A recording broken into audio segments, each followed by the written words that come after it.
Oh, I gotta get the TV going. Okay, we are live. We are live. We are live. Welcome. All right. So it's Free Agent Frenzy. It's 9 a.m. Pacific. It's 12 p.m. Eastern time. Things are gonna get going here. We're gonna tap into the Sportsnet channel, and we're gonna keep track of all the signings and trades and so on that happen. I might disappear here and there for very short spurts, just to set a few things up to get started here. But otherwise, my butt would be glued to this chair. So thanks for joining me, and let's get going. I'm going to turn this TV on. I have get the show rolling. All right. Zap. Here we go. Super casual. Couldn't find my Leafs t-shirt, so I love these Quebec Nordiques ones, so I decided to go with that.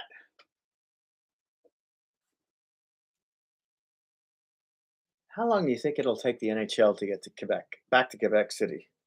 That's a good question. Or do you think it will happen at all? Do you really think it's an impossibility in even 10 years, maybe? I don't know.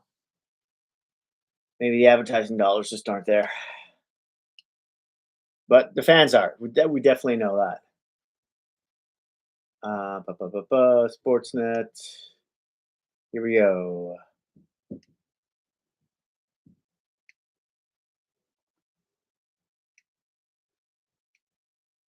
Here we go, folks. All right.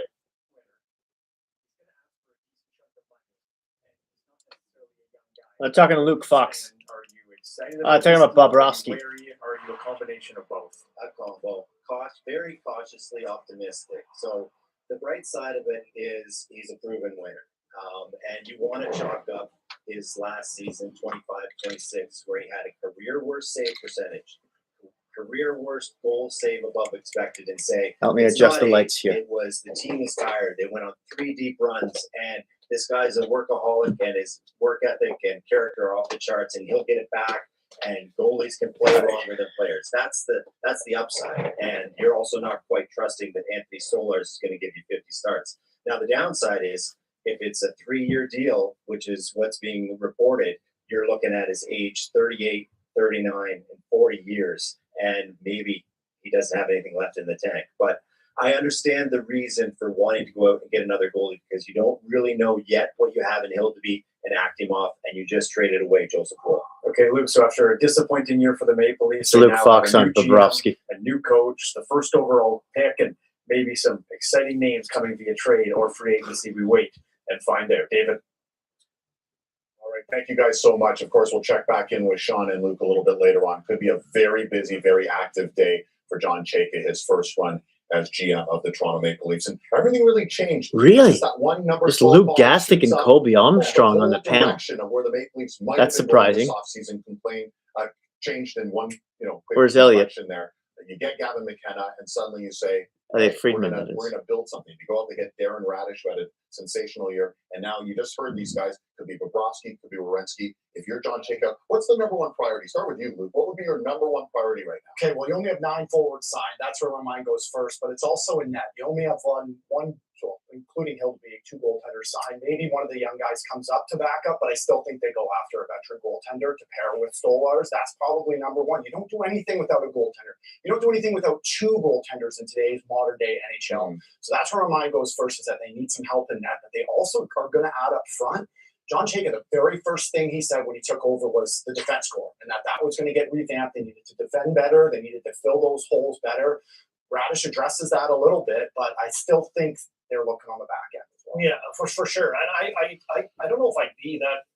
I mean, I don't know what, obviously, what the goalie wants and coming in there, and Bobrovsky, and what kind of amount of money he's looking for. They've got some money. Yes, they have to sign some guys, but 21 sheets. I mean, it would be unbelievable to get a guy like that where you don't have to worry about him. And we heard Luke and the guys talking about his work ethic, his preparation. Like, this guy's dialed. Like, I know he's been up there in age a little bit, but he's a dialed workhorse. Like, his preparation's off the charts. And you're going to get a guy like that in net where, hopefully where the question marks have been there over the last number of years, you can kind of put that to sleep a little bit with a guy like this. Defense core, goaltending, and then you can tinker away up front and what you can do up there. So I think the Leafs are in a good spot. Like we're hearing everyone wants, you're hearing people wanting to go there and players want to come there. And forever we've talked over the last few years, like, why are guys leaving? Like, why are guys saying this? Like, it's not a fun place to play. That's been a lot in the media, right? So I think pretty promising new GM, new coach, new situation. You get that number 12 ball pops down. Yeah. Even Gavin McKenna didn't even know that they were in the picture, and then all of a sudden it happened, and he's now the first overall pick. So lots happening for the Leafs in a positive way. Let me play devil's advocate. You both seem to be advocating for Sergei Bobrovsky, two-time Vezina winner, two-time Cup winner. I get all that, but he had a pretty dismal year last year. None of that concerns you? They His stunk. age?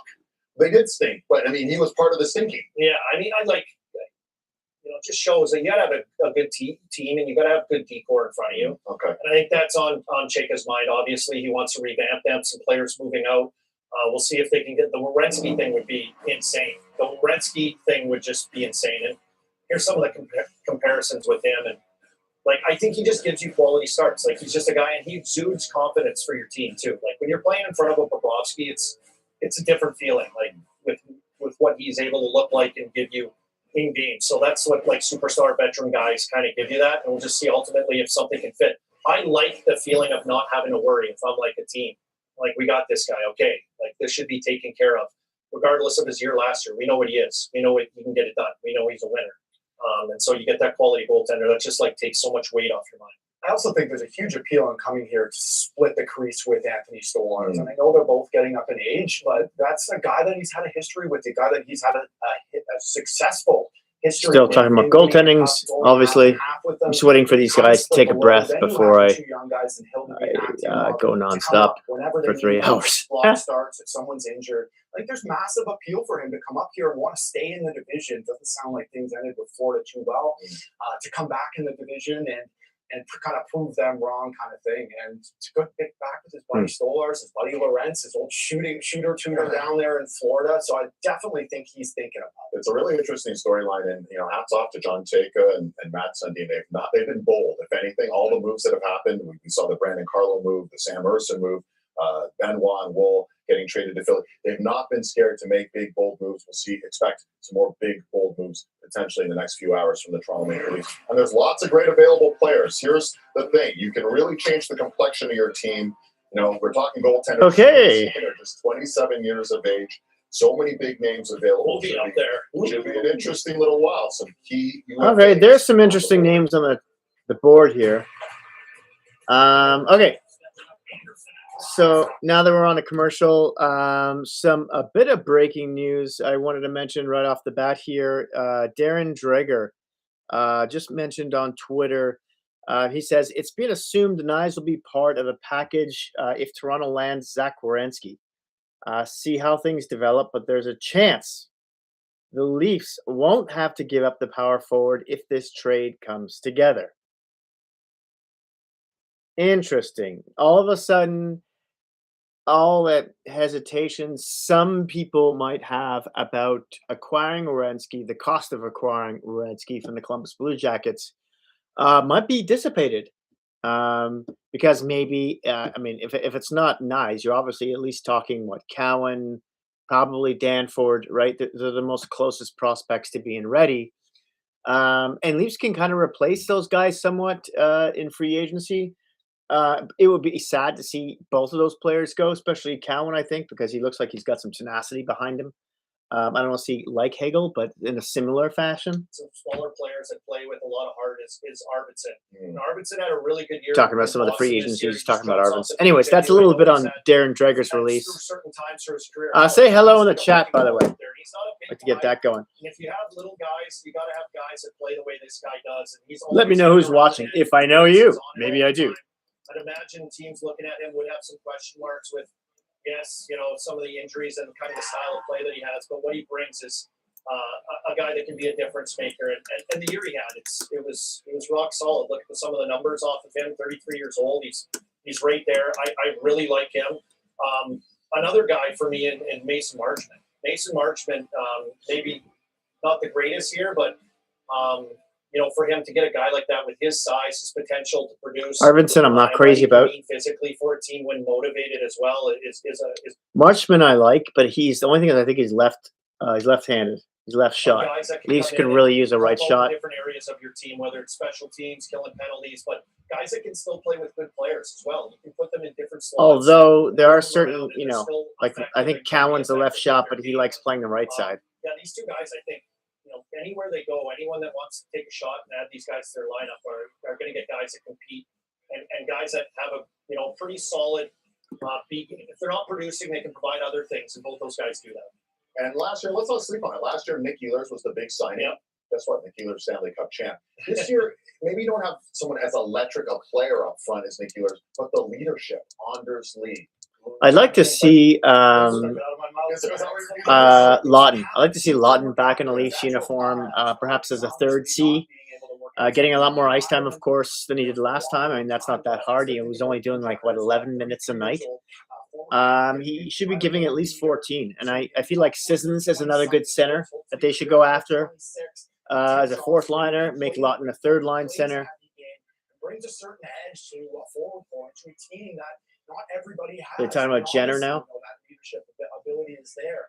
I don't know how busy a team like Edmonton is going to be today. Jenner is also probably another good pickup they could get for 3C.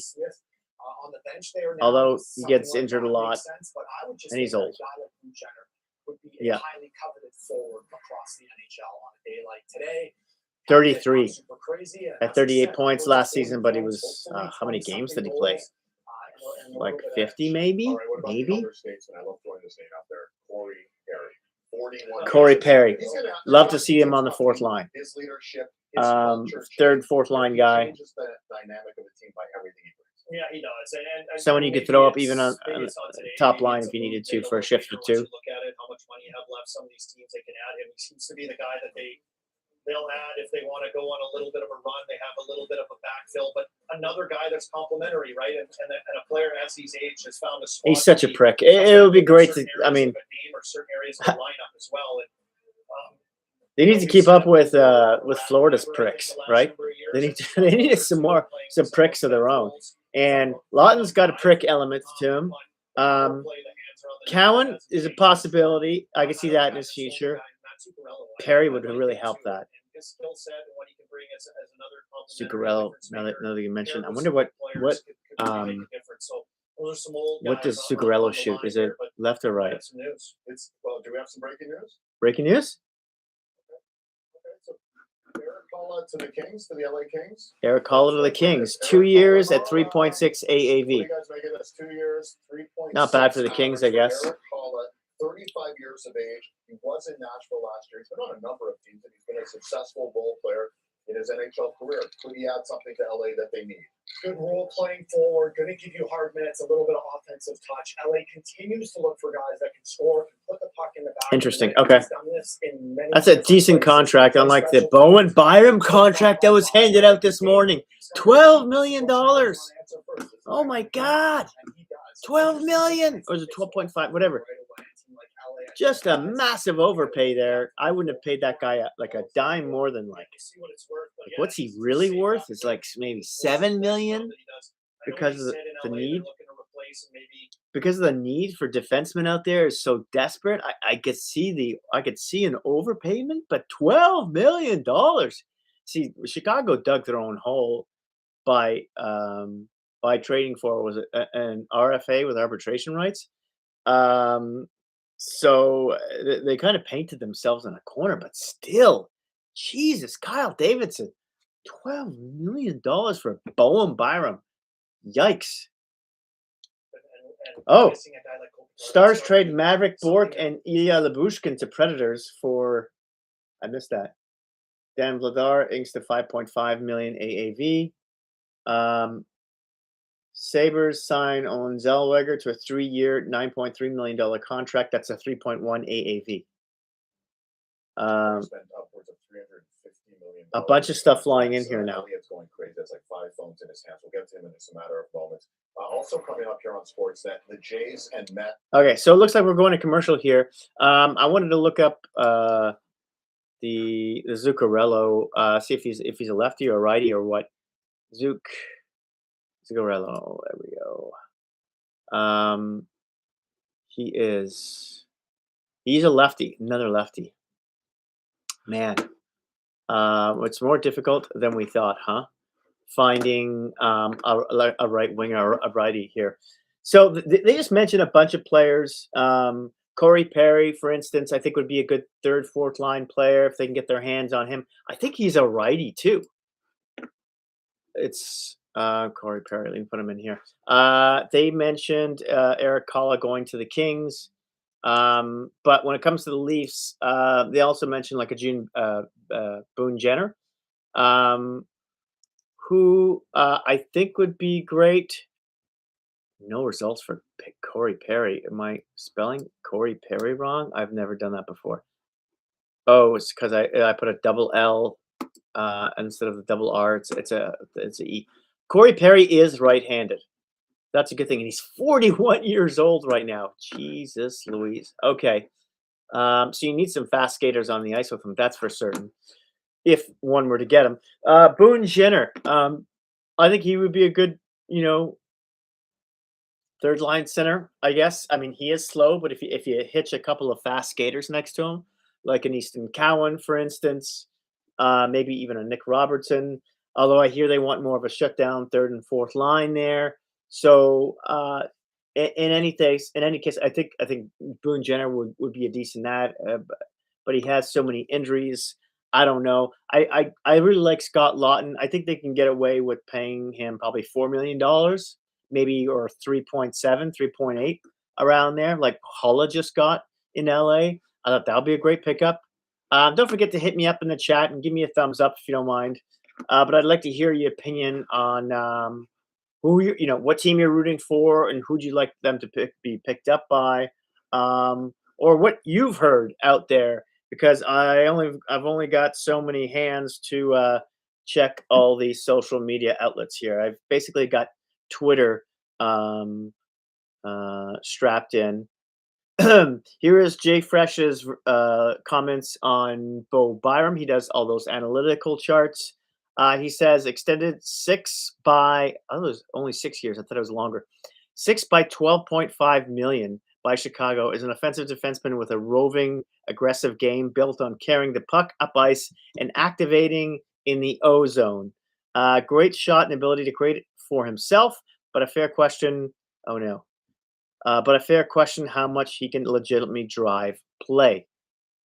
His defensive metrics are kind of poor. He's always played behind such great defensemen like Makar and then Dallin in Buffalo. I don't know. I realize with Bedard, Chicago's really got to push this timeline forward. But to imagine that they could have picked up a Verhoff or Reed in the draft at that fourth spot very easily, who would have been ready in 2 years max, and then they could have just gone after some, thrown some hard money at some UFAs, overpay a UFA for a couple of years. I don't know, to carry over the time until one of those high-end prospects, comes into the lineup, because 6, at least it's not 7 or 8 years, I guess, for Bo and Byram, but $12.5 million. What the hell are people doing out there? Giving him Rantanen money to Bo and Byram? That's just nuts. Okay. Are we back on here or what? It was a disappointing season for the Oilers, losing in the first round to Anaheim in 6 games. A different look. Okay, Edmonton Oilers. Head coach Mike Babcock, and look at their free agents. Those 4 names. Ingram is a free agent. So is Henrique, Roslovic, and Kapanen. Be a lot of changes in Edmonton. Projected cap space only $7.4 million for Edmonton. Okay, Mark Spiker, happy Canada Day, and it could be a busy day as far as Stan Bowman and the Oilers brass are concerned. So we're hopping in here. They're talking about what Edmonton is going to do. Oh, we got some news on. We got some news on Nico Hirscher of the Devils. The captain signs a 5-year, $11.7 million AAV extension with the Devils. That I can see. That's a reasonable number for a player like that. He's a captain of the team. He puts up half decent offensive numbers. He's good defensively, and he's sort of crucial to them going forward. Okay, yeah, that's a good amount. Chicago, again, what are you doing with the Bowen Byram thing? Just like, how much do the rest of the GMs in the league hate this Kyle Davidson right now? Hopefully be better. Other than that, I think that some of the moves they want to make are inherent incumbent upon. Oilers, the Oiler reporters are talking about the Binnington connection. We'll see if they go there. He's got one more year left on his contract. If you're in the chat, say hello, especially if I know you. Say hi. Oh, what? Oh, Maple Leafs trade. Maple Leafs have acquired a 4th-round pick in 2028 NHL draft in exchange for Nick Robertson to Pittsburgh. That seems a little bit of an underwhelming payment for Nick Robertson. I guess they just didn't want to pay him. He probably wanted at least around $3 million. He could probably put up, if he's given like at least 17 minutes of ice time, 16, 17 minutes, he could probably put up close to or at 20 goals a season. He's not pushed up the puck as easily as he used to be. This finally ends the Nick Robertson era in Toronto. Just a little disappointed in I was hoping for at least a third and 2028. Really? Why 2028? Unless they just really wanted to move out or free up the cap space, and because I know he had to be qualified because he was an RFA with arbitration rights. But let's see what Pittsburgh pays him. I'm getting more information from Twitter here than I am from the Sportsnet publication. They're still talking about the Oilers at the moment. More news here. Ivan Demidov for the Montreal Canadiens, the rookie, signs an 8-year extension with Montreal carrying a 9.125 AAV per agent Dan Milstein. Wow. That's a bit of a risky number. But he looks like he's going to be a good player, and it is an 8-year deal. So you know what? Maybe it might seem a little rich for a rookie like that, but So here they are. still not nowhere near as bad as Bowen Byram. Great job on boys laying it on the table. Here we go. But it's in net. I think Oilers fans have to come to the realization that Tristan Jarry is a goaltender in Edmonton. It's going to be that way moving forward, but they need to get some help there. There's only one Tristan guy signed. I Jarry. don't expect them to be too busy today. It's just because they can't really. $7.4 million in cap space. They have to resign Statsny. They have to resign Doc, who are both RFAs. Not a lot's going to happen on the blue line unless something happens with Darnell, but you're not going to win any games. You're not going to win any Stanley Cup unless you have two capable goaltenders for pretty much any situation in the NHL. That Jerry contract is really hurting them right now. Down the list, and I respect it.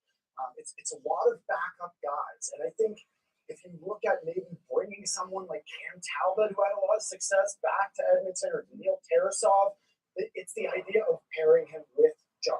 And they're putting a lot of stock and a lot of faith into the idea that Tristan Jarry is going to have... Tristan Jarry. McDavid's been there for how long, and they can't get this guy a goaltender? Just the hiring of Stan Bowman, I thought, was really questionable in the first place. Not like the last guy gave me any confidence either. Or last 2 or 3 guys, but that's Holland, and then before him was Chiarelli, maybe. Just a mess of GMs there. Unbelievable. Some of these depth players that they're going to have to look at with some of the bodies that are missing. Like they're in a pressure cooker, and I think we look at that because McDavid has now. I would go to Toronto, and I'd try and get Stolarz from Toronto. I know he's injured and everything, but if he can at least give him around 30 games, although the cap hit's a little high probably for them. But, I mean, what choice do they have? They have 2 other players they got to sign. They need to dump cap space. Oilers are effed. I don't know what they're going to do. 4 years left after this, including next year, 4 years. So he's still got lots of time left on that deal for them to guess, try to find the right play and the right move that makes sense for Stan Bowman and company. But time is ticking, like I said, with that. Interesting fact through Daily Faceoff here. In July 2012, Shea Weber signed a 14-year contract with the Nashville Predators as a result of an offer sheet from the Philadelphia Flyers. Today, the deal is officially expired. Wow. It's like the DiPietro contract for out on the island.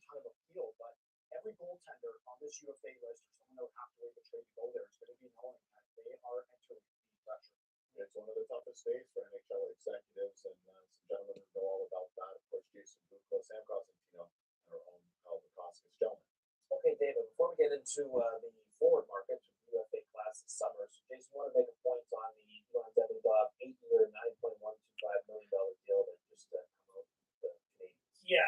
So what I want to hopefully project to Tell me, the okay. fan base. I'm sure you can hear all this. When the cap starts to rise in relation to where we're going, when you look at Nick Suzuki right now, he's the top paid forward, on the Montreal Canadiens. Noah Dobson on the back end makes $9.5 million. Every player on the roster of the Montreal Canadiens currently eats up between their highest paid guys eat up between 8 and 9% of the salary cap. So when you start to see new deals start rolling in, Demidov, and in the future with any other team for that matter, when the cap goes to 104 and it goes to 123, behind the scenes, what teams are doing is it's not so much in relation to the dollar. We're all going to look at the dollar. We're going to say, well, this player's making, the Bowen Byron deal, he's making X, right? Every team, when you're building out your roster, it's in relation to the cap, the percentage of what that player takes up in relation to that cap, and how many guys you want to have in that quadrant, if that makes sense. So, I want to have 5 or 6 guys in the 9%, Kyle, or I want to have. Okay, interesting tweet by Drew Livingston, who is a big Colorado Avalanche fan. And he says, he's very shocked by the Bowen Byram signing at 12.5. And he says, Cale Makar is going to get $24 million. Colorado Avalanche hate this Bowen Byram contract. Just especially. I feel bad for them. And it means that you're starting to see in Florida, we're going to extend the term of these deals. But part of that is why. They mentioned Patrick Laine or Joe Veleno from Montreal. Montreal's got $14.2 million in cap space. For me, it's about the synergy inside of an organization, right? So I think about Carolina, right? You have an owner who wants to run his business this way, a GM who's going to help the owner run his business in that way, a head coach who has a very specific player type and the way they want to play the game. So now you're going to find players that are going to fit that style. And now you're going to say, hey, we've got a great atmosphere. Jay Fresh releases the news that Tyson Forster of the Philadelphia Flyers is extended 8 times $7 million by the Philadelphia, is a top 6 two-way scoring winger who plays a hard-working game without the puck and puts it in the net very efficiently. Not a good passer or skater, but gets by nonetheless. Interesting. I don't know this player too well. His offensive metrics aren't that good. Defense, very good. $7 million, huh? Seems a little rich. Seems like maybe $1.5 million overpay. Okay. Rasmus Anderson news. Puckpedia says they're expecting Rasmus Anderson and Vegas Born to finalize a 7-year, $8.5 million cap hit deal shortly. Interesting. Teams that have synergy in their organization. Boston Bruins for a lot of years. Very nice. Now, I just want to put a bow on that because when he was terrible during the playoffs, but he must have been injured. Stay within that metric. So Jeff Gordon and Kent Hughes, they're going to keep it with that in that 8 to 10% margin. The salary looks obscene compared to some other. Again, speculation this morning that Toronto offers for Zach Werenski doesn't include Matthew Nyes. If that's true, John Chayka is a legend. Any combination of prospects and draft picks for Werenski could be a major win for the Maple Leafs. I don't even care who the prospects are. That's from a Marchment is going to San Jose, and it's still a lot of 100% on the terms. March with the San Jose looks 5 like years, approximately 7 years. 5 years, probably around about 7 million AAV.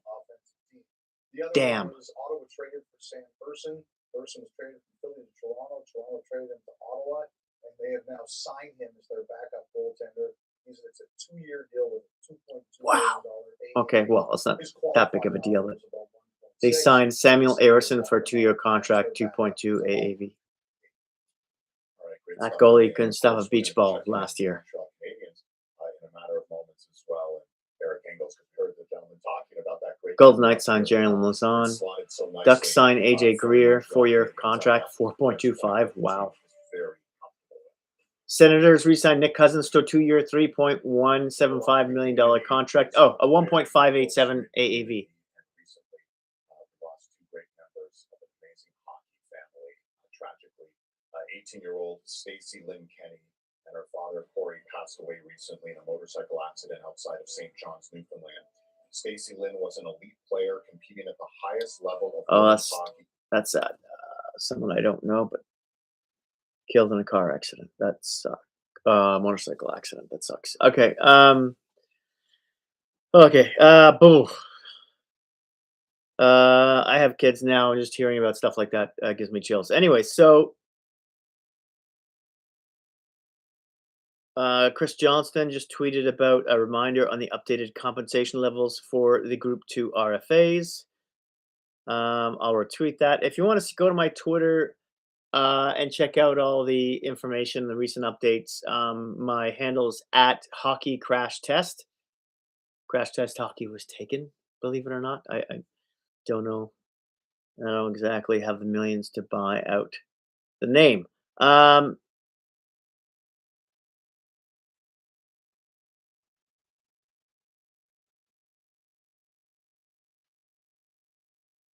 This is funny. Eric Macramella put out a really funny tweet saying, trade me now. No, sorry, I don't want to go there or there or there or there or there or there or there or there or anyways, that's you get the point. Yeah, I highly suggest if you're a hockey fan getting a Twitter account because breaking news hits there first before anywhere else. It's a fantastic instant news cycle there. Maverick Bork has been traded. I saw that earlier. I can't remember what was it to the Predators maybe. We're on commercial here with Sportsnet, but right now I'm just filing through my Twitter account. Again, if you don't have a Twitter account, I highly suggest getting one if you're a hockey fan because all the latest news hits there first. Trades, signings, etc.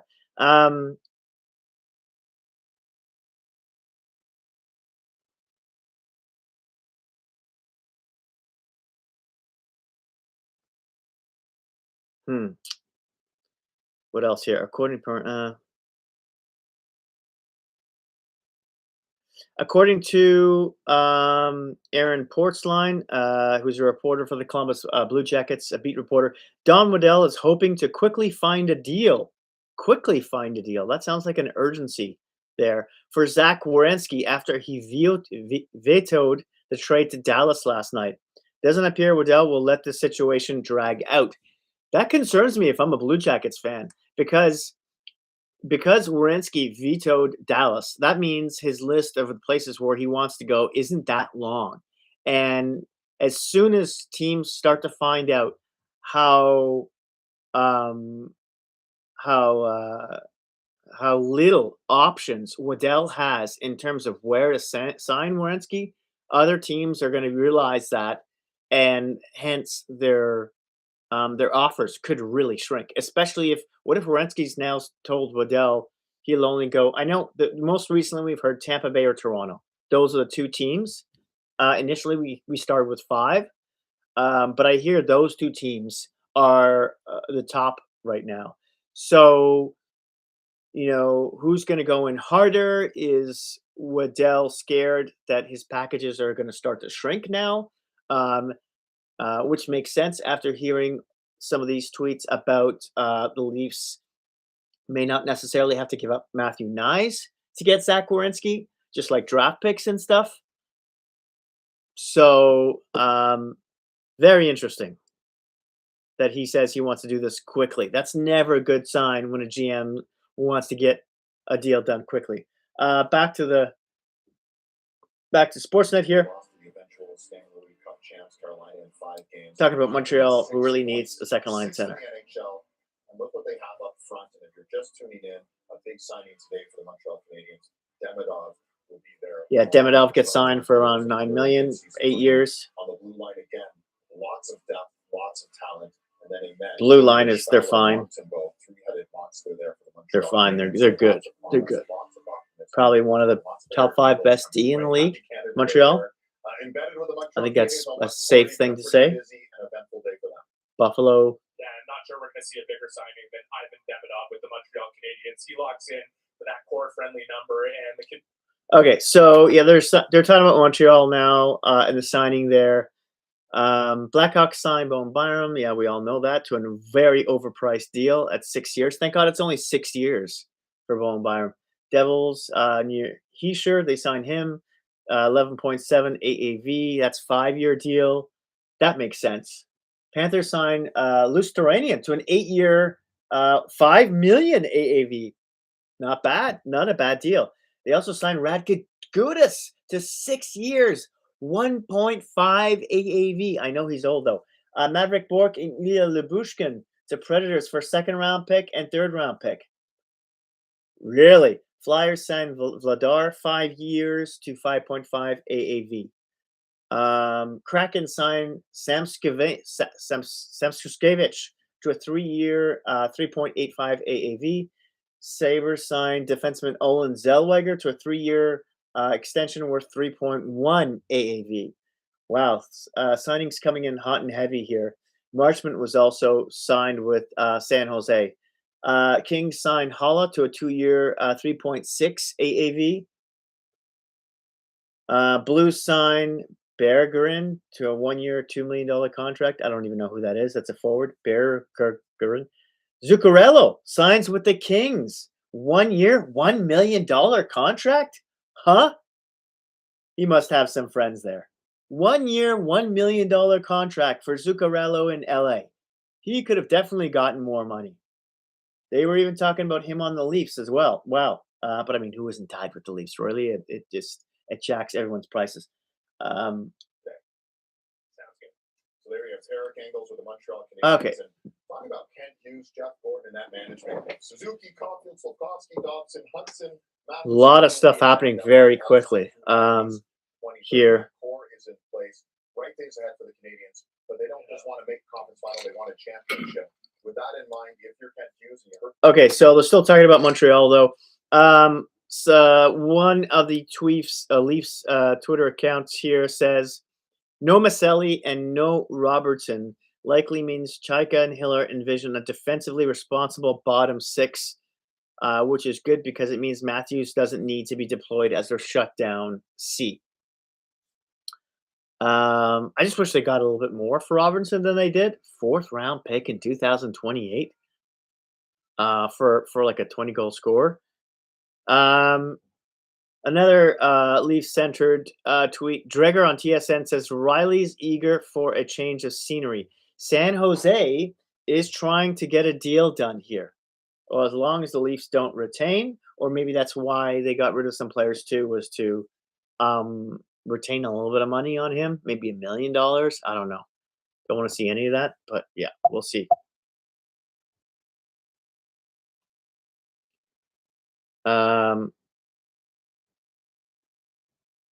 Yeah, it's also very funny that Kyle Dubas loves his guys. I'm talking about Nick Robertson. That is funny. All right, wow. So we might see a Morgan Riley deal done today, going to San Jose, which would be great. Who does that open up money for? Zach Werenski, maybe. This could be interesting. He didn't want to leave. Oh, Colorado signs Jaden Schwartz. But I didn't see the money. By the way, they have to be winning. So that changes everything. A little bit of breaking news. I'm not Elliot Friedman, but there is some news here. Oh, Elliot's gonna have the news. Okay, Yeah, let's go for each. I'm not Elliot Friedman. This guy is Elliot. All right. I have to say that would be an improvement. All right, Matt, what order are we going in here? Okay, let's do Los Angeles Here we go. first. Matt Zuccarello has signed a 1-year deal with the LA Kings as has Corey Perry. Perry has signed a 1 year, $1 million deal Wow. with the LA Kings as well. So Zuccarello leaves Minnesota. Zuccarello was traded and at the Perry. deadline to Tampa Bay from the Kings. 1 million He's 1 now year. back in them too. Wow. Ryan Lomberg, I'm double checking this, but I'm Ryan hearing Columbus for Ryan Lomberg. So we're going to double check that one to Ryan make sure. Lomberg in And Columbus. Ian Cole, Chicago, 1 year, $4.75 million for Ian Cole. They're coming in fast and furious, Dave. Yeah, the names are coming off the board. And what do you make of Ken Holland? Eric Wow. Bell, 35 Zuccarello years and old, Perry, Corey 1 year, Perry, 1 million. 41 years old. Matt Zuccarello, 38-year-old. Welcome to the team. Is this the injection of veteran leadership that LA needed, or is this not the right course of action? Well, Gino said he reached out to Perry, and they said they were waiting it out. Guy didn't have to wait it. You know, I thought he would too. Didn't have to wait at all. We'll give you lattes forever. Honestly, I love this. Like the Zuccarello deal to me is a no-brainer. I don't know how many offers on the table were out there for a guy like that, but you're getting them for it's a show me deal. A year, $1 million. Show me what you got. If we like what we see, maybe we'll think about trying to extend you here. I thought he played so well for What? Zuccarello's 38 years, 39 years old. I mean, see what you can give us. Extend you here. I thought he played so well. That's for crazy. last year. He doesn't have to prove anything else. The guy's old. Move your offense instantly. A veteran. I don't know what that comment. That doesn't seem like a smart comment. It's makes your team better instantly. Throw Holla in the mix. Throw Perry in he the mix. definitely wanted to be there for some reason in LA, desperately. 1 year. How did he not have at least offers for him at $5 million minimum a year? Right? Probably at 2 years. Obviously, it's going to be a bit of a gong show in the Pacific, but this makes LA head and toes better, even just for a small deal like this. Yeah, we talked about Kopitar being gone, right? So How the hell LA signed him for that amount of money is just crazy. Perry, I can kind of understand. Right, too. So those guys Zuccarello. kind of Perry could have gotten more too. To some of these other players through their lineup and bringing them along, and those are kind of like buy a year type of moves as well. You get them in there for the money you get them, the term that you get them, and you know what you get from these guys. They've been around long enough. They add potential production as well. Zuccarello obviously a little higher right now. Anyways, so for the Dallas sending Lyubushkin and Maverick Bourque to the Nashville Predators, they're getting back, what is it, a second and a third rounder. I don't know yet what draft year that is, but For a team that lost their long-time, all-time scoring centerman in Anze Kopitar. So you're thinking about running Byfield, Laferriere, Turcotte down. Mario Ferraro, formerly of the San Jose Sharks. He hasn't signed anywhere yet, but there's like several teams who've got a lot of interest in him. I'm pretty sure he's a left shot. But they talk Rangers, Predators, Maple Leafs, Oilers, Kings, etc. I think if Leafs get this trade done with Riley, I got a feeling they'll sign. There's a possibility they sign Ferraro if they don't get Werenski, because I want to say Werenski's going to be left shot, right? You do with arguably the most dynamic available UFA forward. We're talking about this Mantha. One was just huge for the Penguins and Kyle What Dubas, does- right? Like, come in, let's see what you can have. You're coming off of ACL surgery out of Mantha. Calgary, and man, what a year for him. He just filled the net. Everything went in until the playoffs hit. He couldn't get anything going through the playoffs. But an incredible season. He's a big body Mantha's a guy. left shot. It might be one of those like same type of deals that he did in Pittsburgh. Mantha's a left shot. Okay. Like he did there. And a team looking at the size and Werenski, excuse me, maybe Werenski. another 1 year deal. All right, well, hold that thought because we know it's signing season. Breaking but news. it's also trade season. Another trade to announce. LA Freakman. Werenski's a left shot so as well. The New York Rangers have just traded for Jonas Carpicello, who played last year, of course, for Boston, and Boston gets Kalle Väisänen and a 2028 fourth. And what that will allow to do is Boston doesn't have to worry about Michael DiPietro on waivers next year. They can have him as the backup to Jeremy Swayman. I think they were worried they'd lose him on waivers, but now he can come up. Rangers acquire That wasn't exactly Corpicello. a blockbuster, but it was something. It was something. Elliot, Well, I'll try to do better for you next time, Dave. What are the Rangers Don't doing? forget, That's we have another the team. latest Like 32 Thoughts podcast. You have Kyle and Elliot tomorrow breaking down all the news of the day. Brought to Rangers, you by your local Toyota Kraken. dealer. Awesome info like that. You get Great there. pod to Visit follow. Shop Toyota. Great job. Dots. Nashville. It's going to make the pod worthwhile. He's going to work a lot harder tomorrow. Oh boy, sorry, you're gonna stretch. Oh. .ca. It's time to throw it. Let me get the whole promo in, Ellie. Please, Ugh. let me get it in there. All right. Ugh. Bobrovsky, what's going to happen with him? What's going to happen with Okay, they're going to commercial. Jeff Skinner's a free agent as well. Lots of chatter amongst NHL scouts and agents right now speculating on Jason Robertson. Also, keep depending on what to the Pens. There's speculation on that. Well, they just signed his brother too, so interesting. Also, depending on what happens with that, keep hearing Anders Lee linked to the Minnesota Wild, the Pittsburgh and Minnesota Wild. Anders Lee would be another person I'd like to see the Leafs go at, like maybe if he's either playing second or third C, or playing C and bumping Tavares to the wing. Anders Lee is another left shot. All these left shots. How old is he though? He's 35 years old. And he's American, but it's the Leafs, so there's a chance.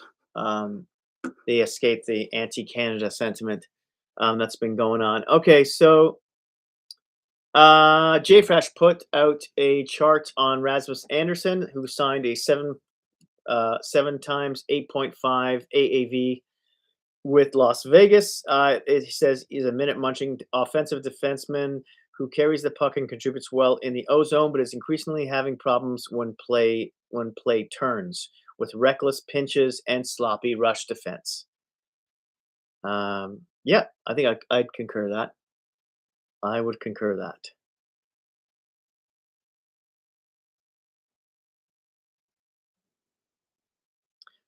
Just more news on how many people think how bad that Bowen Byram contract is in Chicago.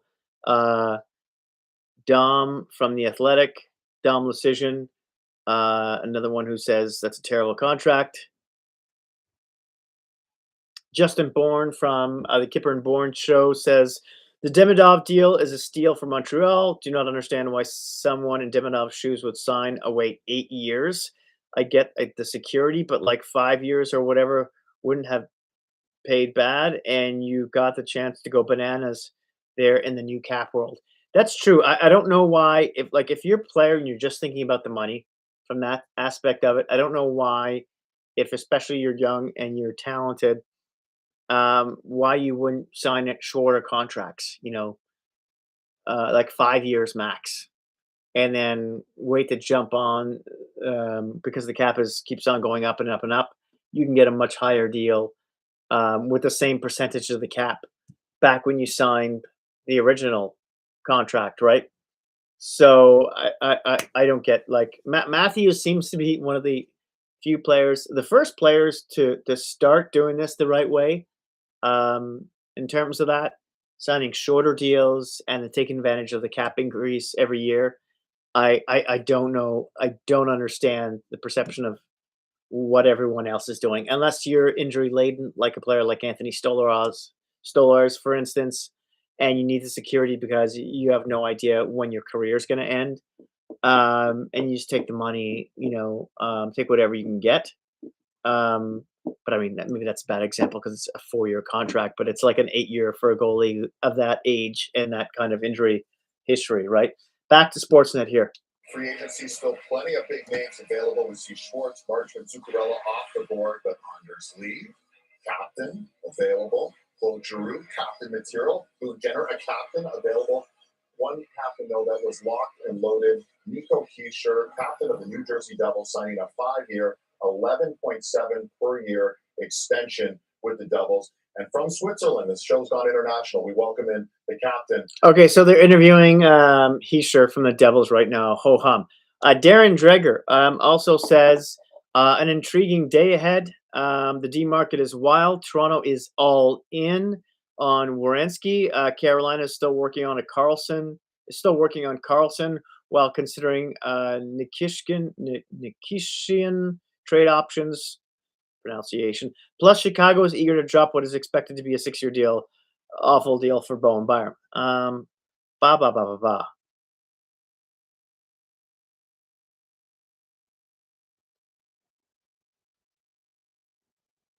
Interesting. Okay.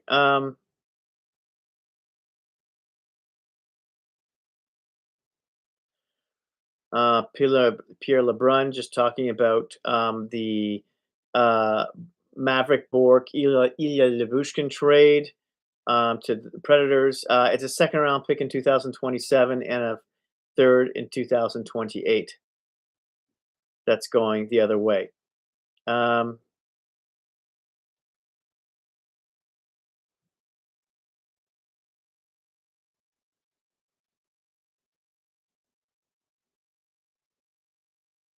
Yeah, Sam McKee of the Kipper and Bourne show says something interesting here. This is why you should always be willing to part ways with prospects for the right price. People laughed when Kipper out the room when he said they should trade him for Sam Bennett way back when he was with Calgary. I wanted Sam Bennett 3 years before he left Calgary because his metrics in the playoffs were always much better than they were during the regular season, and he had a lot of sandpaper. What a huge missed opportunity, not just for the Leafs, but for a lot of teams there. Like, why don't they just hire people like us? I don't understand. Why aren't we should be making hundreds of $1,000s and be like, you know, give your head a shake, man. Like, why aren't you jumping on players like this early? Anyways, yeah. And he goes on to say, you could have got Sam Bennett for Dick Robertson way back when. Now you get a fourth. Hooray. Right? So, anyways. Eric Holla just has JFresh has a analytical chart out on him again. Check my Twitter account for that if you want to look closer. He was signed by LA for 2 by 3.6 AAV. My Twitter account is again Hockey at Crash Test. You'll see all the breaking deals are there. The Panthers signed Radko Gudas to a 6-year, 1.5 million AAV. Gudas has got to be like 34 years old, right? Around there. Let's just look up Gudas here quickly on cap wages. I always wanted the Leafs to grab him years ago before he left Philly. I think he was in Philly before Washington, or was it the other way around? I'll tell you in a second. So Gudas is 36 years old, and they gave him a 6-year deal till he's age 42. But it is 1.5, so who cares? Plus, they'll bury it, right? Now, so Gudas that's right. What? So Gudas first started playing with Tampa Bay Lightning. Really? For the first 3 seasons, but he didn't play more than I don't know, 73 games in 2013-14 for Gudas with Tampa. And then 31 the following year, and then 76 the following. So 30, yeah, and then he went to Philly in 2015-16. When he went to Philly, that's when I really started to notice him in 2015, and that's when I wanted the Leafs to pick him up. And then and then from Philly he was there for like 4 years, and then he went to Washington for a year, and then he went to Florida, and then Anaheim, and now he's back in Florida. So yeah. Anywho, I probably would have done that deal for Gudas, 1.5, 6 years. They're talking about the Rasmus Anderson deal now, 7 years, 8.5 million AAV extension with the Golden Knights. I guess that's reasonable. You just have to play Rasmus Anderson with the right person. Again, awful playoffs, but I heard he was injured. Still, he's not that good at defending at all. But he has a good transition. He's good at moving the puck, right? Last year, but they do retain Rasmus Anderson, a 7-year deal. What about the Winnipeg Jets? Could we see something massive? See what they have to say about Winnipeg here for a second. Hart winner, Vezina winner, and the Olympic gold medal winner in Connor Hellebuck. Sean Reynolds, embedded with the Jets as always. What's the very latest, Sean? Happy Canada Day to you, and what's happening in Winnipeg? Well, David, let's just say that the Winnipeg Jets have more faith in Kevin Cheveldayoff than it seems Nico does in his countrymen.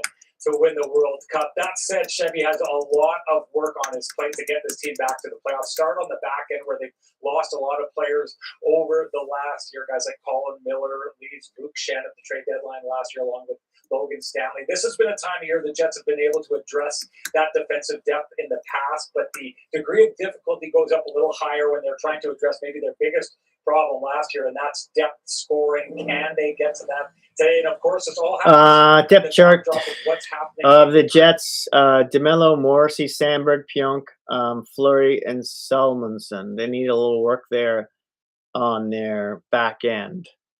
Oh, but clearly they've been trying to move him out for right now assets. They want to be good. They want to get back to the playoffs next year. So they want to move Connor Hellebuyck for players that can help them right now. Maybe if they can address some of the holes in their lineup via free agency, it may shift things as they try to move Connor Hellebuyck. Maybe that way they can look to future assets. And I know I make everything about the Leafs, but you know that's who I am. What if Toronto like zags here, and then instead of Werenski, it's Hellebuyck?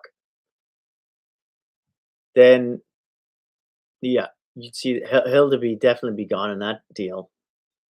And then how many picks and prospects? I just don't think they have the thing to do it. But people are now surmising that the Leafs may not have to trade Nyes in order to pick up Werenski, but it looks like they're going hard in on that. So be interesting here.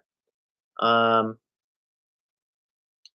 Lowry, 33 years old. Mark Scheifele. Still talking about Winnipeg here. 33 years old. Like, there's not a lot of time in this window here. And so with one of those players wanting to get out, the Jets feeling like they want to keep competing right now. It seems like they're competing in what could be a very small window. So you've got a fan base, some who just want to see the team get back to being good right now, and probably a good chunk of the fan base. Oh, Winnipeg Jets projected cap space just under 20 million. Something new. So it's one of these, two diverging paths, and clearly the Jets are going in a direction where they're going to try and return to that President's Trophy winning form as quick as possible. But the time is definitely getting short with the age of the core that is here in Winnipeg. Well, some good news last week in Buffalo drafting Vigo Bjork.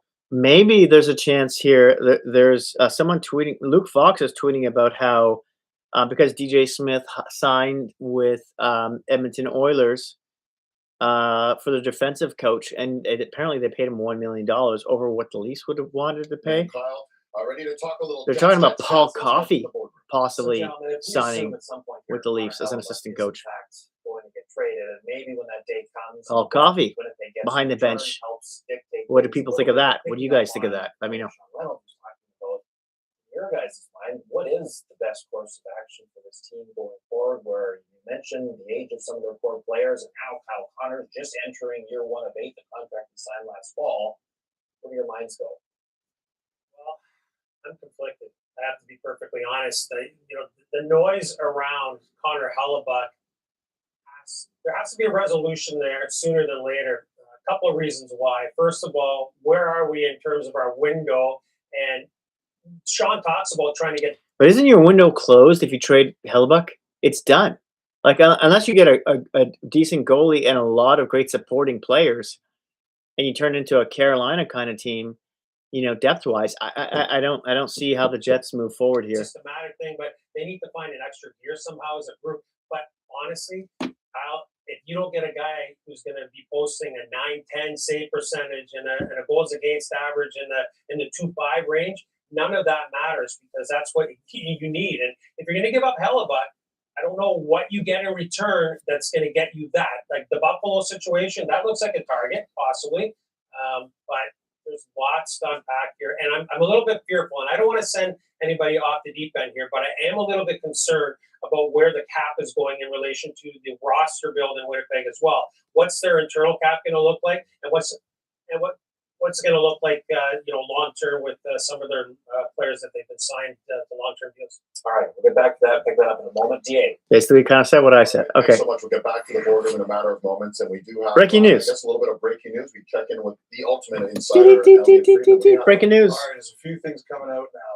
I don't have the terms yet, but Jack Roslovic is going to go to the Toronto Maple Leafs. He has a history with Austin Matthews. They played at Cleveland National. Roslovic Played last year in Edmonton. to the Leafs. So Roslovic to Toronto. That looks like it's closing in. Huh. I think Victor Arvidsson in Detroit looks like that's going to be 2 years. Victor Arvidsson in Detroit.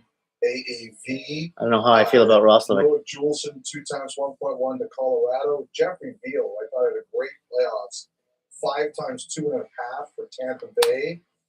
Declan Carlisle 2 times 1.5 Pittsburgh. And earlier today, Jaden Schwartz 3 times 3.25 to Colorado. And Rasmus Anderson, as you mentioned, 7 Schwartz 3.25 to Colorado. Right, lots of Kyle? signings. Roslovic. Anything else you want to pick up Roslovic. on? First off, just the laundry list. Not sure how I feel about that Roslovic. Well, McCann was going to be a guy that I thought would be a perfect fit for them, right? He ups his speed coaching. He can score a little bit, breakaway, shorthanded. He can do a lot of different things. I don't know if that's going to be something that's going to happen. It doesn't look like that's going to be. Cole Smith is another guy, but he's also off the board now. So some of these Roslovic is right-handed. are Surprise, surprise. going by the 6 wayside. foot 1. What I would say about the Winnipeg Jets is 29 they years start to old. they need to start to have Coming some off internal help, okay?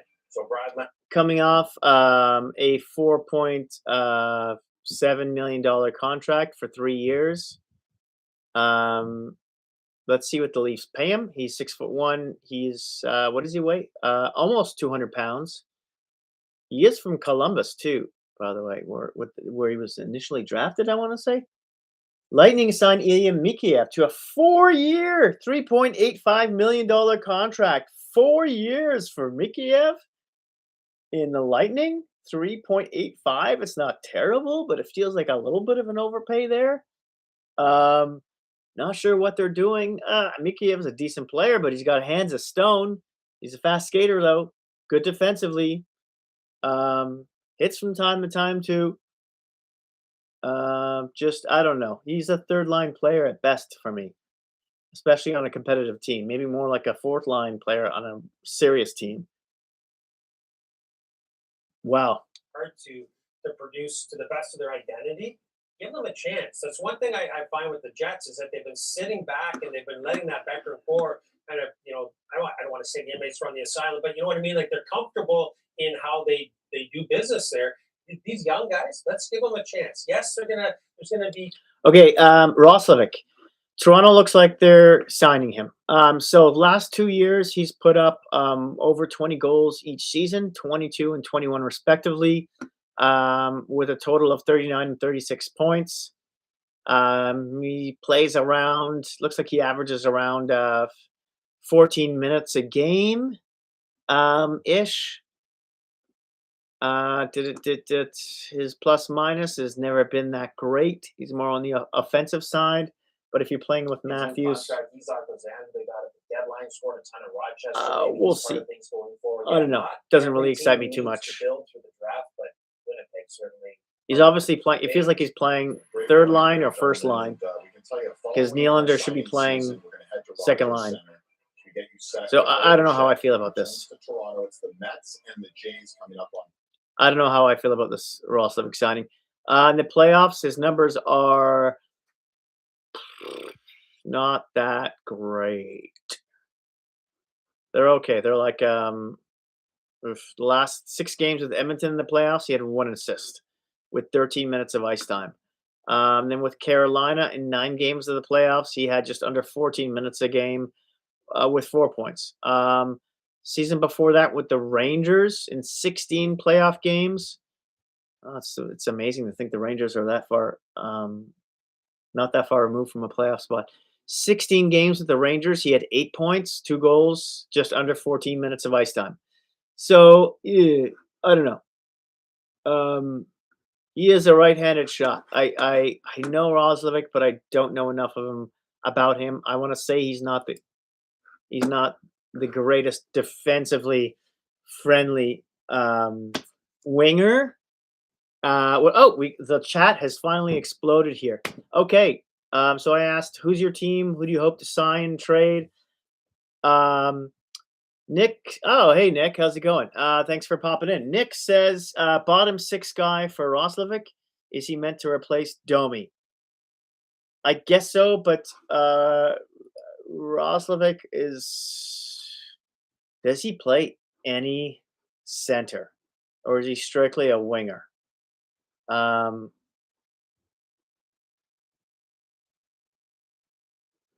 Oilers. Yeah, okay, he does play some center too.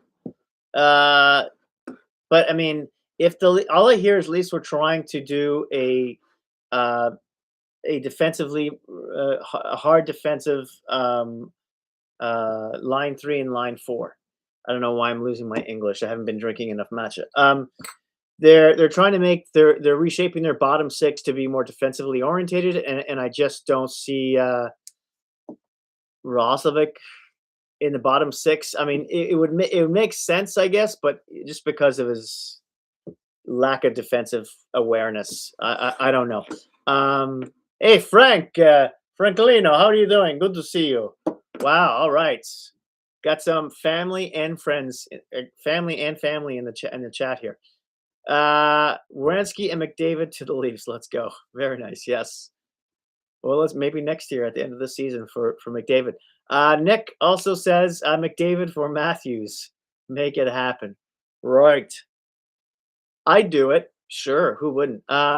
Frank says no. McDavid for a 4th rounder.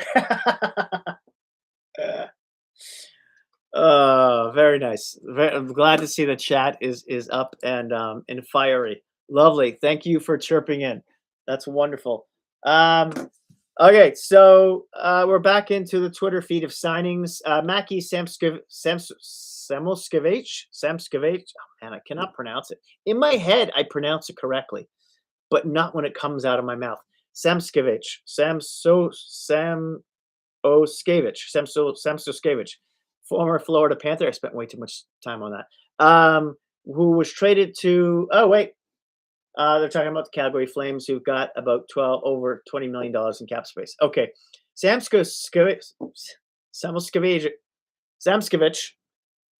who was traded from Florida to the Kraken, was signed for 3 years at $3.9 million AAV by Seattle. Is a middle 6 two-way winger who's active with the puck.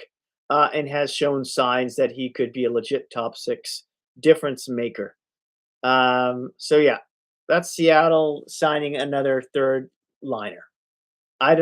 Seattle might be the most troubling team right now. Next to Nashville. Nashville, I give a little hope because they hired a new GM in McFarland, formerly of Colorado. But yeah, what teams don't seem like they're going anywhere? Seattle is probably one of the bigger ones that worries me. Vancouver as well. Nashville. Kyle Davidson with Chicago scares me. I don't know what's going to happen there, especially after that Bowen Byram signing. Yikes. What else? We got the chat says. What is the chat saying here? Nick says, do you feel confident with Tavares as a second-line center, or is that a position needed to be filled in Toronto? No, I don't feel comfortable with JT as a center. I like him to be moved out to the left wing on the second line or be a third-line center, but there's not enough centers in the market. So I don't think that's going to happen. I think Toronto's going to either sign Boone Jenner or Scott Lawton or Sissons, or maybe 2 of the 3. I don't know. And then JT's probably going to stay in that number 2 slot. Maybe Jenner bumps Tavares down to the 3C. Maybe that's a possibility. But unless they make a trade for a center, which is so hard to do, I don't see that happening. Frank says 3rd line. Not sure what you meant by that, Frank.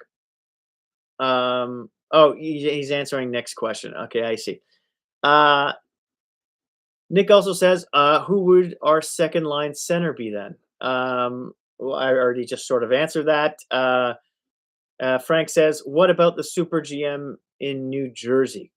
What about the super GM in New Jersey? I'm not sure what are you asking there, Frank? Yeah, so I would have said McTavish would have been a player to go after as well as a centerman, but he was recently traded to the Blues. I at this point, when it comes UFA wise, like I said, it's Jenner, it's Sissons, it's Lawton. I'm probably missing some players there, but those are the ones that come to the top of mind. Jenner is slow and gets injured a lot, but he's a pretty decent player. And then I really like to see Lawton back. I think he's great. He's gonna be a great third line center. You give him like 14 to 16 minutes a night. He's got some bite as well, which the Leafs desperately need. He can put the puck in the net. He's probably good for around 17 goals a season, which I think would be decent for a third line center. And you put him together with like a Cowan or something, and someone else on that line, I think would be great. Hear more about San Jose trying to. Elliot Friedman. I'm going to shut up for a second. 2 years, 3.75 million AAV. Jets signed Stuart Skinner at this point in time to a 2-year, 3.75 AAV. That's obvious. There have been some reports that Jets would like to see if they could bring Hellebuck back next year. I'm not so sure that's likely, but whatever the case is, they now have insurance. Stuart Skinner, 2 times 3. Okay, insurance for Winnipeg. Elliot, thanks so much again. The final Interesting. 32 Thoughts podcast dropping tomorrow with Kyle and Elliot, brought to you by your local Toyota dealers. Visit shoptoyota.ca. That doesn't sound good. They got to totally change the way they play. Big stories to talk about. Missing if they trade Hellebuck too, right? This is actually going to be a big story. I'm sure they're going to talk you will. about. You'll sleep. No, Okay, Elliot? That scares Can me you for mail in the this Jets. pod last one of the year? Or you gonna bring it? You gonna bring it for us? You know what? Dave has now said twice that the pod's coming out tomorrow. It's actually not. It's coming out later in the week. Might be Monday. But I until you said something, I was going to let Dave get it wrong just the whole show, and then I can rip him next on the pod. I appreciate it. You written me on the pod apparently all that. I can't believe you still have a pod. You're written me on it. I'm reading what's Okay, in front of me. sorry. It's our best material. It It's is. our best It is. material. Well, later this week, Kyle and Elliot will be talking about Stuart Skinner, 2 years to the. Okay, 2 years to Stuart Skinner. Okay, anything else here? It's got to be one of the best options out there available, right? Okay, so they're just talking now about Stuart Skinner being an option out in Winnipeg. What else? The chat has exploded again here. Okay, let me catch up here. Beep, beep, beep, beep. Okay, Nick says, I'd be okay with Jenner signing, but do we have capacity for Bobrovsky, Werenski, Jenner?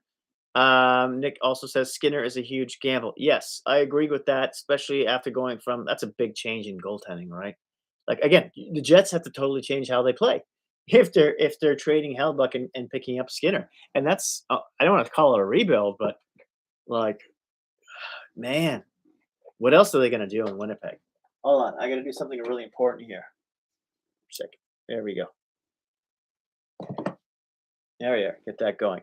All right, so there's still Big part of the story of them making the playoffs and the way he played in there as well. And I was still talking about Hellebuck. I'd be okay with Jenner signing, but do we have a capacity? I don't know. Bobrovsky, like, yeah, if it's a really reasonable number, because you hear he wants like years. I still don't know because you've got Arthur Archambault in the minors, who looks like he could play as soon as next year, and Hill to be in Stolars, and I'm sort of fine with that. I don't know. Bobrovsky would be great. It's just the contract he's asking for looks like north of $5 million and north of 4 years, and the guy's what, 39 years old? I don't know. I'd rather Werenski. The Werenski trade, especially if it doesn't involve Nyes, I would love. Jenner, I think, would be a good pickup, even albeit him being injured a lot. I might sign another center, in terms of to fill in for depth in that case. I'd probably be sitting him a lot for certain games, especially on back-to-backs. So that's my 2 cents on this. So is that the biggest problem there? But Nico Hischier just said it too. Like everybody's good. Yeah, there's a couple teams that are young and that are. Scott Lawton. So anyway, so let's see. Let's refresh the Twitter feed. What do we got here? Maple Leafs signed Jas 2 years, $4 million AAV for Roslovic. 2 years, $4 million AAV. Huh.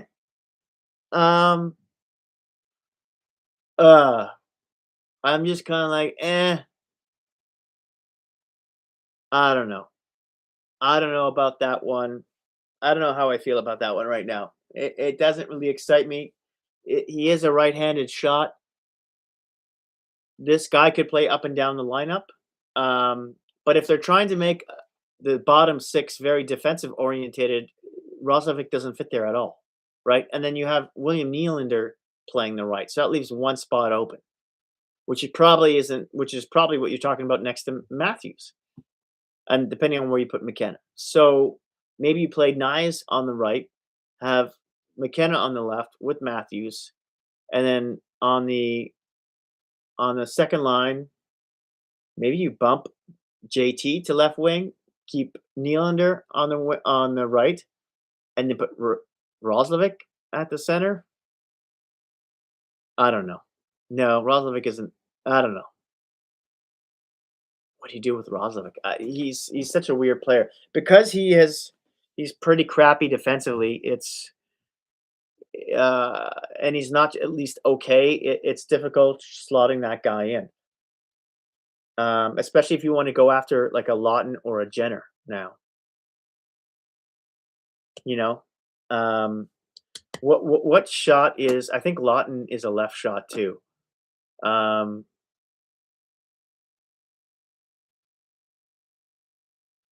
Yeah, here's the chart by Jay Fresh on Mason Marchment, just signed by the San Jose Sharks. 5 years at $7 million per. Is a top six scoring winger with great size, hands, and shooting, compensating for poor skating. A pretty shameless embellisher who still somehow ends up on the wrong end of the penalty ledger. But he does have some sandpaper, albeit he didn't have that great of a playoffs with Dallas when he was there. Point-wise. Okay, David Pagnotta says on the Leafs here, sounds like Colton Sissons to the Leafs and Ross Johnston signs with the Blues. Ross Johnston, I want to say formerly of the Islanders and the Ducks. I think most recently with the Islanders, signed to the Blues. Colton Sissons to the Leafs. I like this. He's really good at faceoffs. I hope this is a fourth line center. Their fourth line center. And, grew from the AHL or even, what's his name? What's the other kid's name? Starts with a C, I want to say. Anyways, he's the other center. Is it like a depth center options for injuries? Colton Sissons, I like him as he can do third line in a pinch. Prefer him as a fourth line center. Depending on the money, let's see what that says. Yeah.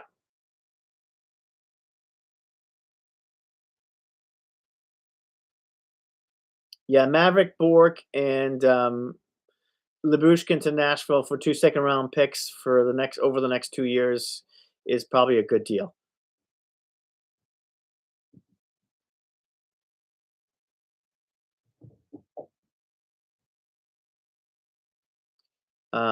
Let's see what people are saying about the Roslovic signing. Yeah, a lot of what I said. A lot of fine and mid. That's what that signing is. Or it's just for $4 million. I don't know. I feel like that money could have been spent better somewhere else. The years aren't too bad, but still. Elliot Friedman. Deal, $2.15 million. Canucks signed Paul Cotter 1 year. Flyers, that's 2.15. $2.8 million. Nola Chari to Flyers. Was talking 2.8 million. 2 year AAV. So names are coming off the board fast. Michelli could be signing in Colorado. What about the RFAs? And it's a star star-studded RFA board. These guys are going to get paid. The question is how much. And in the case of Jason Robertson, it's where do they land? And we see, Connor Bedard, Adam Fantilli, all sorts of big names out there. Let's get back out to the boardroom. So that was the Leafs had 25 million after trading Robertson. So now they have 21 million with the signing of Roslovic. Okay. Okay. Moving on here.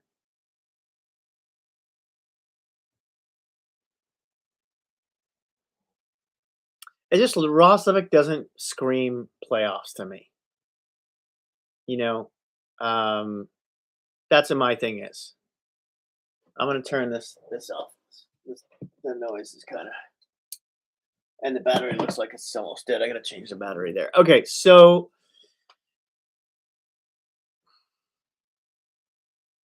scratch and score is gone.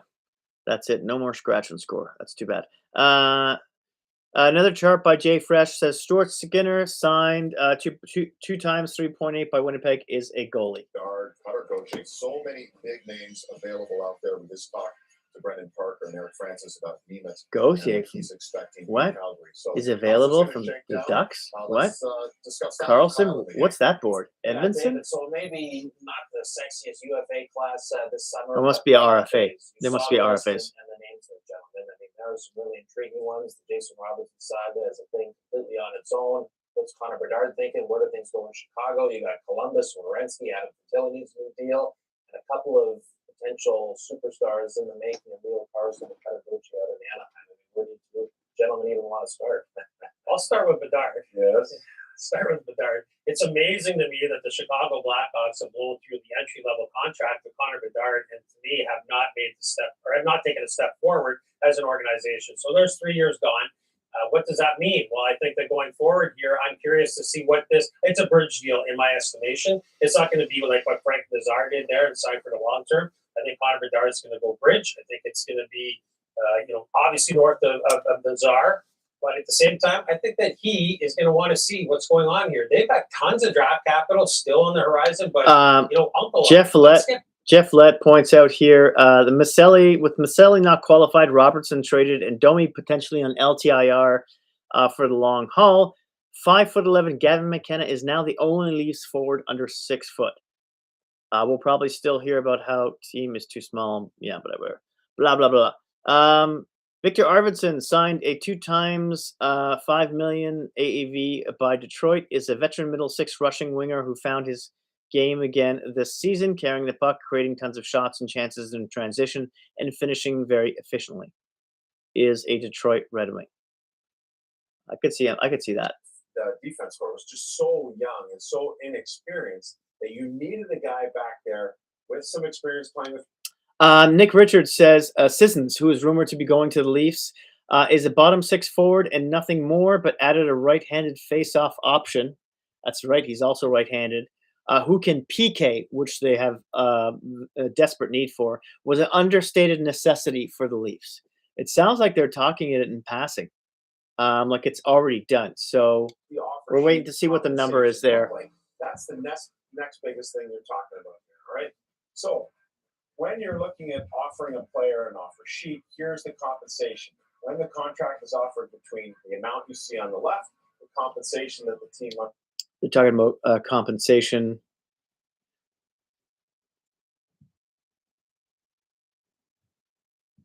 Okay.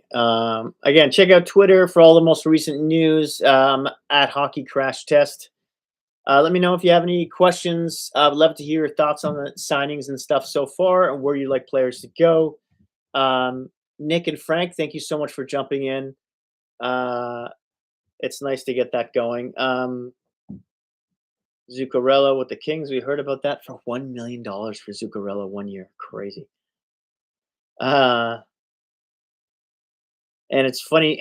Anthony Petrarelli says about the Radko Gudas 6 years. 6 years by 1.5 million for, and how was he? 36, 37. He goes, the Panthers are mocking the league at this point with these contracts, and Gary isn't doing a single thing about it. True, true, and true. think of Grant Pecknell, who runs the program. Jaden Schwartz signs 3-year, 3.75 AAV with Colorado. Colorado also signs defenseman Noah Juleson to a 2-year, 2.2 or 1.1 million AAV. Yeah, those are the newer ones there. Ball up front with their higher degree forwards. 21 tucks is nothing to sneeze about. That's a lot. But if he's a 15, 20 goal guy, he's still a 3 on a really good team. He plays fast, plays a button-up style defensively, and that's got great value. Oh, yeah. So that's an interesting target for me as well. Anaheim's got tons of cash. They got tons of cash. Gauthier and Carlson, future pillars there, stars, future stars of the game, period. Never mind in Anaheim. Tough guy to negotiate with, though. Better. Big likes the hammer. Oh, yeah. No question. Hey, listen, and I got to go to. Interesting comment by Justin Bourne here. He says, I don't know what percentage of a time a 4th rounder, talking about the Nick Robertson deal, becomes an NHLer.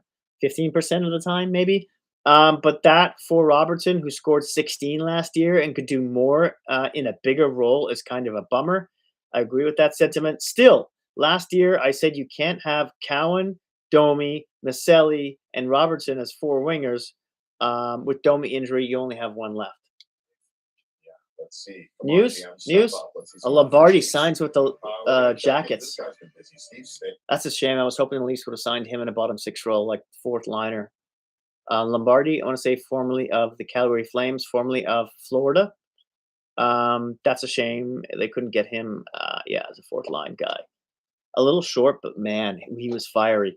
Ian Cole to Chicago, 1-year deal with $4 million. I think formerly of Utah. Base salary, $750K, and then bonuses can go up to $4.75 million. Okay, that's from Pierre LeBrun. By the way, Dom Lucian talking about Mikheyev. He says another defensively sound middle sixer for Lightning. Pretty fair deal for Ilya Mikheyev. I thought it was a touch high. I think it's at it was at $4 million. I thought it was just over $4 million. Anyway. Prosthetic leg belts that allow for greater flexibility of movement. Darren Dreger says Dennis Gilbert agrees to 1-year, 1-way deal with Buffalo. Don't even know who that is, to be honest. Dennis Gilbert. Okay. Here we go. Ryan Lomberg. Ryan Lomberg is a Blue Jacket as he signed to a 2-year deal with an AAV of 1.3 with Columbus. Lombardi is a 4th line defensive forward. Why didn't the Leafs grab this guy? That would have been, if this is the player I'm thinking of, he would have been perfect for the 4th line as a defensive guy. Yeah. Anyway. An NHL agent just told me John Chayka is cooking, involved in a lot right now. Okay, I hope a lot doesn't come anywhere near to what Roslovic. Roslovic just is like, how do Leaf fans feel about Roslovic signing? He is this right-handed shot. He can also play center. But if they want defensive-minded bottom 6, he's got to play in the top 6, right? So is he bumping Tavares to the wing then and playing between him and Nylander? I don't think he's playing on the top line. I've heard stories that McKenna's going to play with Matthews, but they'd want Nyes up there. So it would probably be Nyes playing on his off wing, maybe on the right side, and McKenna on the left, because you don't want to put pressure on a rookie to play on his off wing. Otherwise, that means Roslovic is playing on the third line winger. I don't know. I don't know what to think of this. I'm totally like, $4 million is not terrible, but yeah. There's a commercial on right now, by the way. What else we got? Jay Fresh, Joe Veleno signs a 1 times $1.2 million by the New York Rangers is a depth center, formerly of the Montreal Canadiens. I want to say he's formerly of Detroit. No, I feel like Detroit drafted him.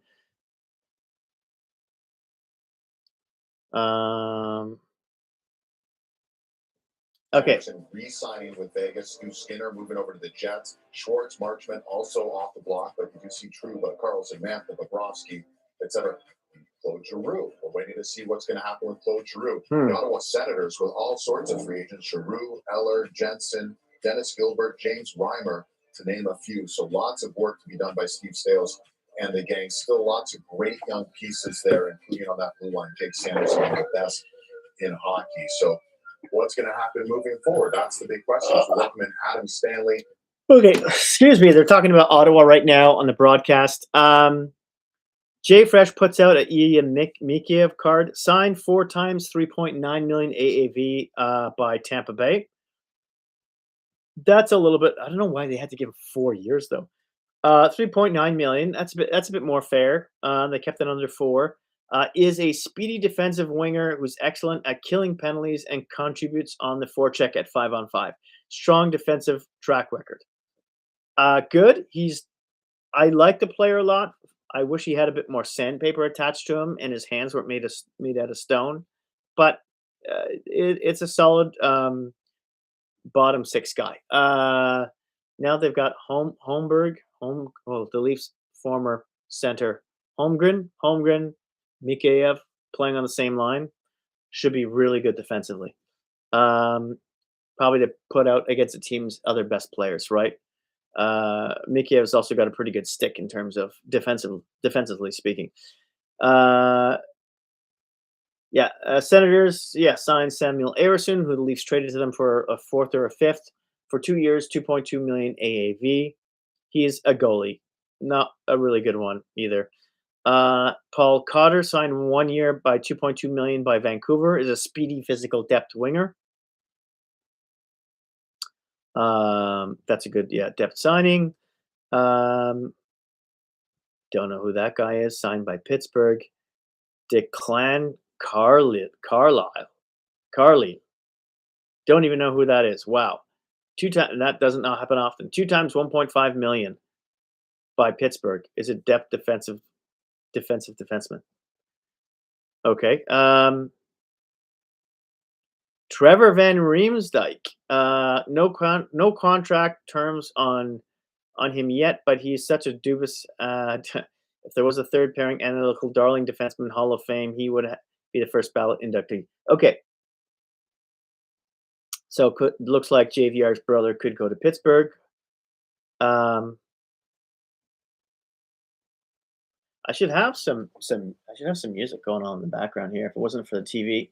Boyd, I mean, obviously Thomas Chabot is a big name that could. They're talking about Ottawa at the moment and losing Giroux, which is a shame. I mean, he's from the area too, but after they lost, I heard to Chuck, like the players knew he wasn't coming back for a couple of years now, or he wanted out of there, which is not a good environment. So that's part of the reason why they got blown out in the first round so easily.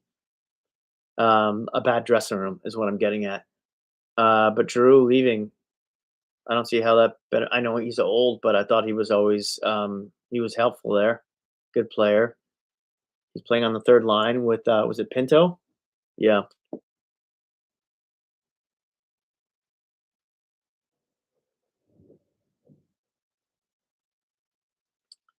Apparently Matthews knows Roslovic really well. 63%. A guy that can play. Sounds like center. maybe they're trying to make Matthews happy more than anything else here. I don't know. Plus 20. I mean, at his age, these are really good numbers, and then the Giroux's really good face-off guy too. wanted to win. Ottawa continues to move in the right direction, and I'm once again glad to hear that they're still thinking about this, because I just think he means so much to that group, and he brought so much to that group last year. He was so Highest good career down the middle face-off win and in percentage. the Yeah. circle. He's in that category. Just behind Guys Bergeron like and Taves Like at 56.5%. there, and I do think they Last season he was 63.1. Wow. Yeah, like I think that. Anyway, okay. They're still talking about Giroux. Per the 4th period, it's done. Citizens to Toronto. We still don't know what the AAV is though. In the years. Okay. Nola Chari, 2 times $8 million AAV by Philly is a fourth line shutdown center who crashes the net. Ah, surprised he wasn't re-signed. He does have a bit of an injury history, especially with concussions. He hits a lot, but there's no sandpaper to him. Not much anyway. Which is weird for a player who hits that often. Beep beep beep. What do we get? What else we got here? Ian Cole, yada yada, ho hum.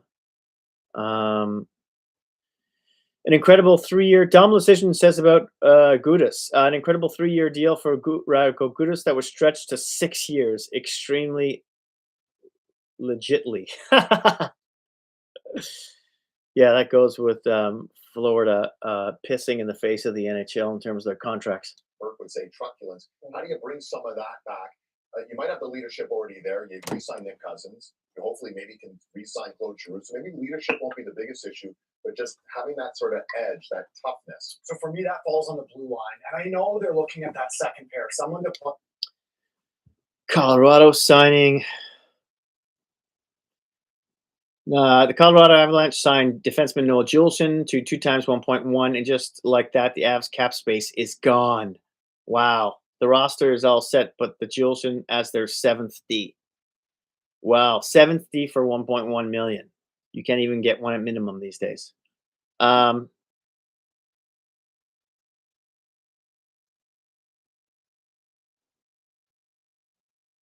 of his game, but it needs to be somebody like Eric, I think, to play with Shabbat, to take some of those top minutes away from that top pair, maybe even someone that can give you a little offense along the way. You mentioned Goodbranson, 34 years of age. Goodbranson. Columbus last year. Well, Luke Schen's off the board, the 36-year-old. He's been Luke Schenn? Where did Luke Schenn shine? I thought maybe Ottawa would be the last Canadian team for him. So Luke Schenn, the 36-year-old, it's so funny. About 4 or 5 years ago, he was almost out of the league. Remember? Yeah, Then he ended up signing in down. Anaheim, and then kind of Go to revamped and Tampa. pick up. Yeah. Yeah, it's a good story of a veteran guy that's been around a long time, and so I know he's out in Kelowna also, so close to home, DA. Yeah, and speaking of close to home, Brendan Gallagher, he's at home. Luke Schenn signs where? Back with the Canucks. Much more coming up. Signing season is upon us on Sportsnet. Okay, Luke Schenn signed somewhere. I don't know where yet. It says John Carlson hasn't closed the door, but this is by Pierre Lebrun. John Carlson, don't forget to give me a thumbs up, by the way. I really appreciate it. And if you're new to the channel, please subscribe. Again, Pierre Lebrun says John Carlson hasn't closed the door to Carolina, but the Hurricanes couldn't close the deal before noon Eastern. So Carlson's agent, Rick Horan, is now taking calls from other teams as well. I think Tampa Bay and Philadelphia are among them. We'll see where this goes for the number 1 UFAD. Interesting. Okay, we're just on commercial break here with, yeah. In Patrick Laine, David Pagnotta says about the 4th period, in addition to LA and Tampa Bay, I believe that Calgary and Minnesota are among the teams also considering pursuing UFA sniper Patrick Laine. Really? I'm a little surprised how big the market is on him. I thought it'd be even less than that.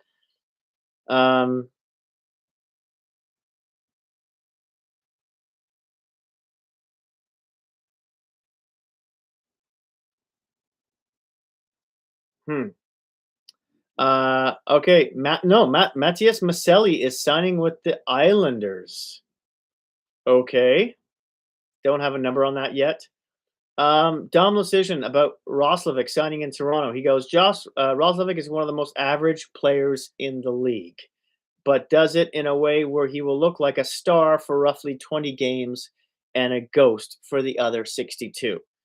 Yeah, pretty sums up the way I felt about him. I don't know if because he knows Matthews, maybe this will change something. They're friends, yada yada. We'll see. But $4 million on this guy, I'm like, okay. All I gotta say is $4 million. I mean, Nick Robertson could put up around the same amount of goals, right?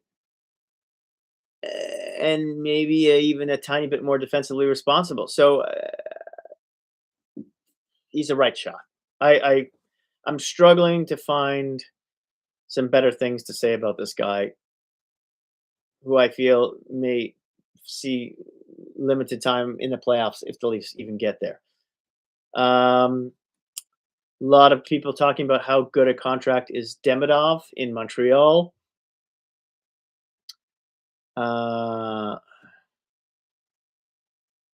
Arison, people are saying how Arison is lucky he got that $2.2 million in Ottawa.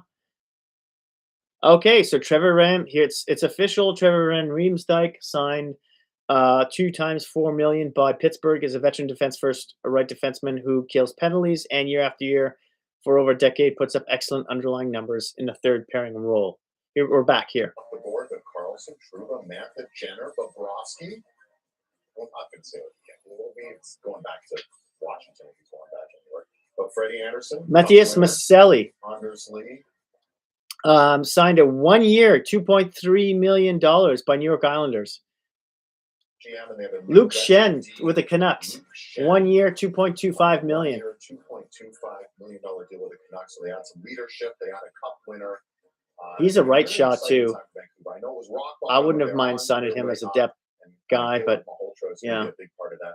Happy Canada Day. He's very to slow. Dan Murphy and Ian McIntyre. But he's tough. And gentlemen, some And promise, with some Panthers in your optimism division, surrounding the Canucks, Panther and maybe pricks. There'll be some more moves coming their way later today. Yeah, forget about Florida Panthers. We'd like the Panther Pricks. I think that would be a better name for them. Okay, so that's Matthias Maselli for just 1 year on the island at $2.3 million. What do they say about him? Jay Fresh says he's a playmaking middle six winger with flash top six passing skill and generally helps keep play on the right side of the ice. He's got a card here for Zuccarello, signed 1 year, $1 million by LA. Oh my God, what a steal! Even though he's very old.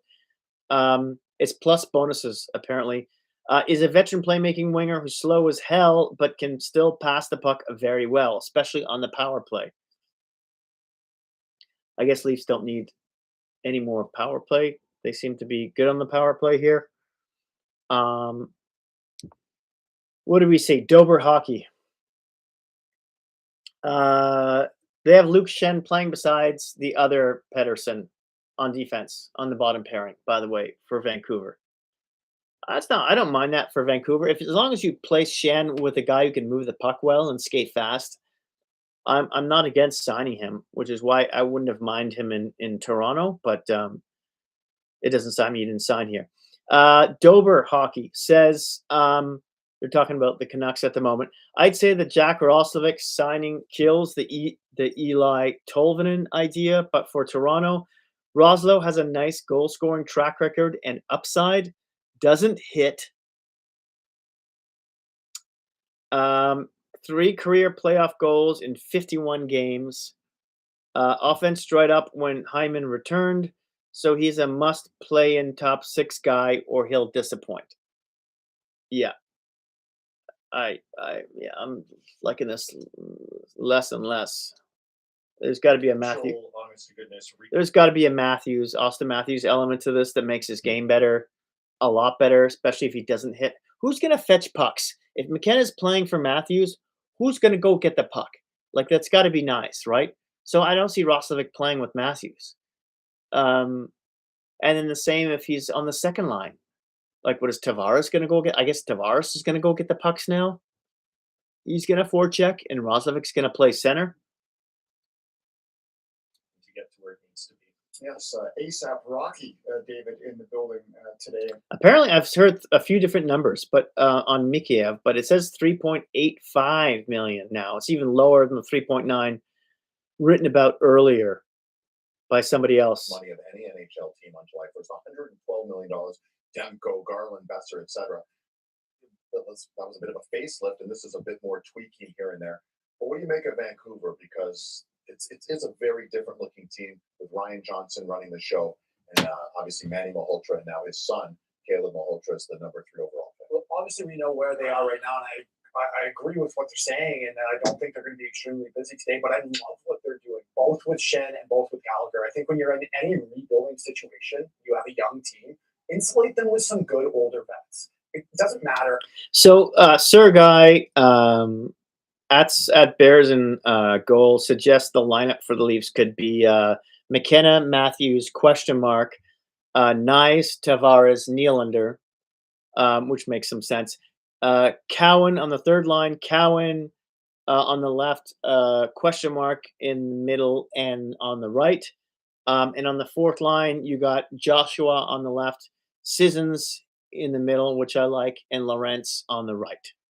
That's not a bad fourth line at all. I like that. Lawrence and Sissons can PK as well. Sissons is a right-hand shot. Lawrence also plays center. He hits, although he's not that scrappy. And he also says the Maple Leafs need a couple of right wings and a third-line center. Obviously, he's not including the Roslovic deal. Guys like Joshua, Sissons, and Lawrence can't be playing third-line minutes. Yeah. So they got Roslovic, but I just, where are they going to put Roslovic in this? I don't know. Teammate fits in well. Has been there before. Obviously, those are. So that's an interesting take by Sergei. Situation with Vancouver with so many changes in management and coaching staff and what they're going to look like moving forward. Similar with Calgary, right? Where you want to have some veterans in, but 3 years for Jaden Schwartz in Colorado. 3 years at 3.25 AAV for Jaden Schwartz, formerly of St. Louis. Yes, you want to bring in some vets, and I love the job they're doing. But at the same time, it's very much like Calgary, where all these guys need to start getting more experience. The only way to do that is real-time gameplay.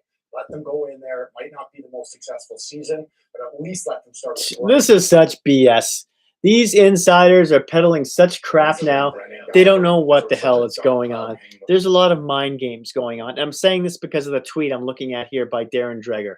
Okay? So Darren Dreger says, sounds like after saying that it looks like the Leafs were trying very hard to get him. Oh, hold on a second. It was Pause quite clear that there was no way that the Steam would take the role as co-presidents of hockey ops if ownership was not committed to doing this rebuild properly. And they are now with Ryan Johnson, Manny Malhotra, etc. And Dave just touched on the whole rebranding culture. And Ryan Johnson, the other thing he said too was trying to. Okay, they're still talking about the Canucks here and trying to reshape the culture with the Shen signing and the new GM, etc. Anyway, so he goes. So Darren Dreger, after saying Toronto's really close, and Waddell's in a rush. That's the last thing I read. Waddell wants to get this done quickly. He wants to get this over with. He wants to put it over with. Now, and this is by Dreger. Now Dreger is saying, like less than an hour later, he says, sounds like Werenski, his agent Judd Moldover, and the Jackets GM Waddell spoke today in an effort to clear the air and calm things down. Werenski is comfortable going back to Columbus. Waddell could present him with a trade in the meantime, but that isn't on the radar at this point. What a cola crap. Do you think they were a team that was interested in Darnell Nurse, who was not yet? Sharks signed Trouba. No trade for him. 4 year, $8.25 million. AAV. Wow. Sorry, Elliot. Wow. What? That's an overpay. What an overpay for Trouba. Wow. Before we get back to Vancouver, we actually did a Trouba Saturday. Yeah, well, you're adding some toughness. You want to protect your young core up front. You're adding the Toughness. I like that part of it. But veteran guys to this impact the your room. overpay. The 8.25. Couple of key marks. He's a right shot. He's a right shot. That means Riley could still go there. They need lefties. Verha, Kesselring, Trouba, Brian Lynn on the horizon.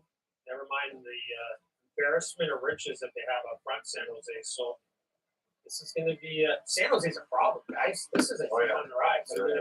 I want to go back to Vancouver real quick here, though, pal. Yes. And Okay, so Trouba signs 4 years, $8.25 million AAV with San Jose. That is obviously an overpayment, probably about like $3 million. And the term at his age too. How old is he? He is a right shot. He does hit hard. He can make some big defensive miscues at times, and he's 32 years old. So we'll see. He's not known for skating in the first place. He had 35 points last year with Anaheim, 10 goals. 10 goals, wow. Okay. In the couple seasons before that, he was injured a lot, didn't play many games, didn't have much points, but He put up more points since 2021 in last year with Anaheim. We'll see. Maybe he can do that. Put up similar numbers if he has a speedy left winger with him who can transport the puck. Whoa, a lot of money though. Wow. For Trouba. Moving on here. So yeah, so there looks like to be, in terms of Werenski to Toronto, a lot of mind games being played, and Darren Dreger is trying to stir the pot for both GMs here. This guy is such a click whore, Darren Dreger. It's unbelievable how he contradicts what he says from their mind, day to day, hour to hour. It's just hilarious, Darren Dreger. Just shame, man. Unbelievable. Maybe he's a good guy in person, but damn. Talent box, no question. You can go back to Brady Coots. Are you going to find much better character people than what we've seen here in the draft the last 2 years? Amazing work to be done, but it also speaks to, hey, save the drama for your mama. We've had enough of that. Let's move on with good character people moving forward. Yeah, so what they're building there, Kyle, is on their worst days, they're going to be a better team. They're going to be a better team on the worst days. How many times have we done a Vancouver Canucks broadcast the last few years, and on their bad days, it just falls off a cliff, and they don't. I'm really happy about this Sissons signing as a forward line center. I think he's perfect for that. You know what? I right-handed shot, great face-offs, very good defensively. I just wonder about his physicality. I don't think that's an issue, but I haven't seen any charts. Oh my god. SISS. Colton Sissons. Is it Colton Sissons?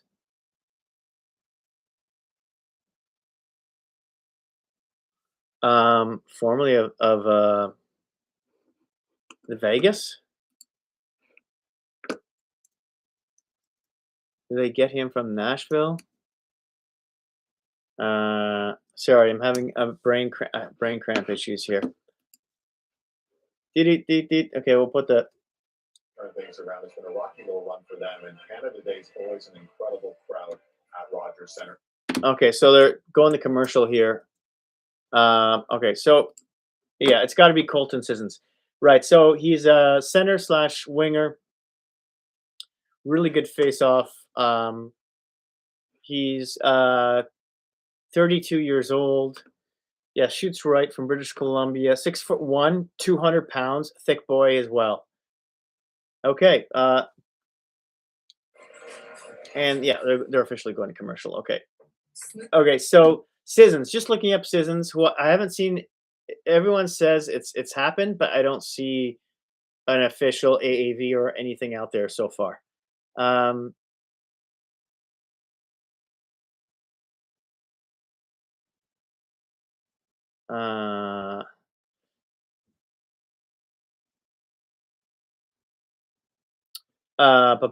Okay, so last year with Vegas in 66 games, he had 6 goals, 11 points, played under 13 minutes a game. In 22 playoff games, played again under 14 minutes a game, played more in the playoffs, under 14 minutes. Well, I guess with the injury of Carlson as well. He had 2 goals, 8 points in the playoffs with Vegas. Yeah. On the minus side of things, but I assume he's on the PK a lot, and he's against the other team's best matchups all the time. He was a minus 11 last year in 66 games. Not the best, but depending on who he's on the ice with. This is the same guy who was with Nashville forever, who had really good metrics there. So yeah, I still like the signing. I'm just looking at cap wages, some of what they say. Yeah, so I'm looking forward to the chart that JFresh puts out about him.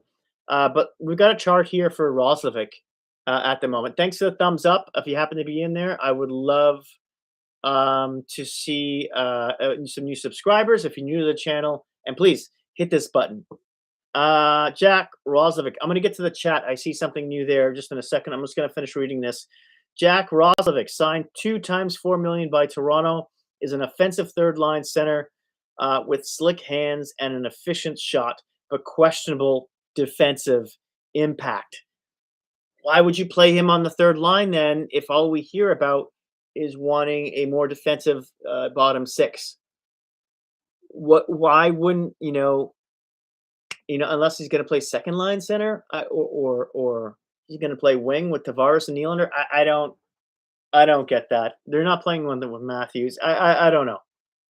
Lawton is so much of a better fit here, or Jenner. This really confuses me. Well, let's see where they go with that. The chat. Nick says Skinner is a huge gamble. Frank says not in the cap. That's right for Troubadour. That's right for Trouba. You think that's a good contract for Trouba? I think he got overpaid there. I think $8 million, over $8 million for Trouba at his age and everything. I don't know. I think he's more of a $6-ish million guy at the moment. Depends on what the team is. Obviously, a team with San Jose with tons more cap space is going to overpay. So I think it is what it is. Frank also says Skinner to Jets. Is Hellbuck getting the hell out of there? Sounds like it. That's what everyone keeps talking about. A lot of smoke. Elliot Friedman.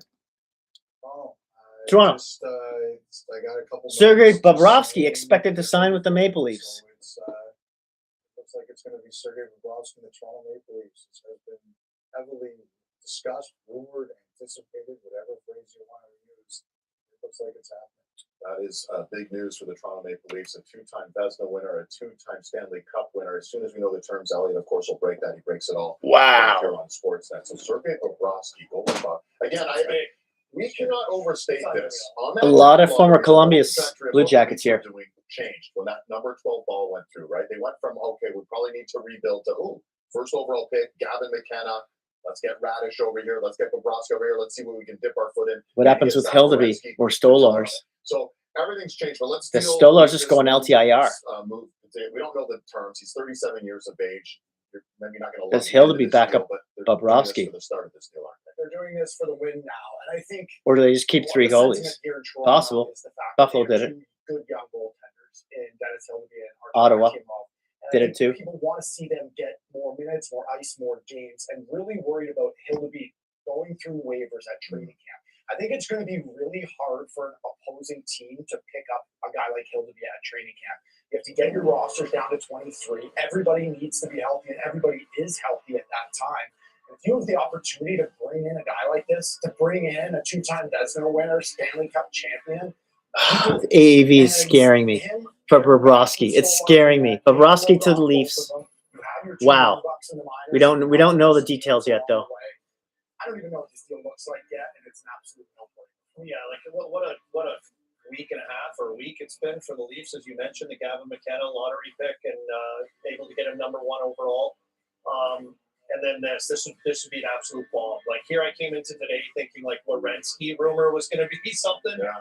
And then to hear this is massive for the Leafs to get a goaltender of this caliber. I think this pushes Werenski to choose the Leafs confidence from the crease, and narrow the place he wants to go to, Luke, I know which gives Waddell less leverage.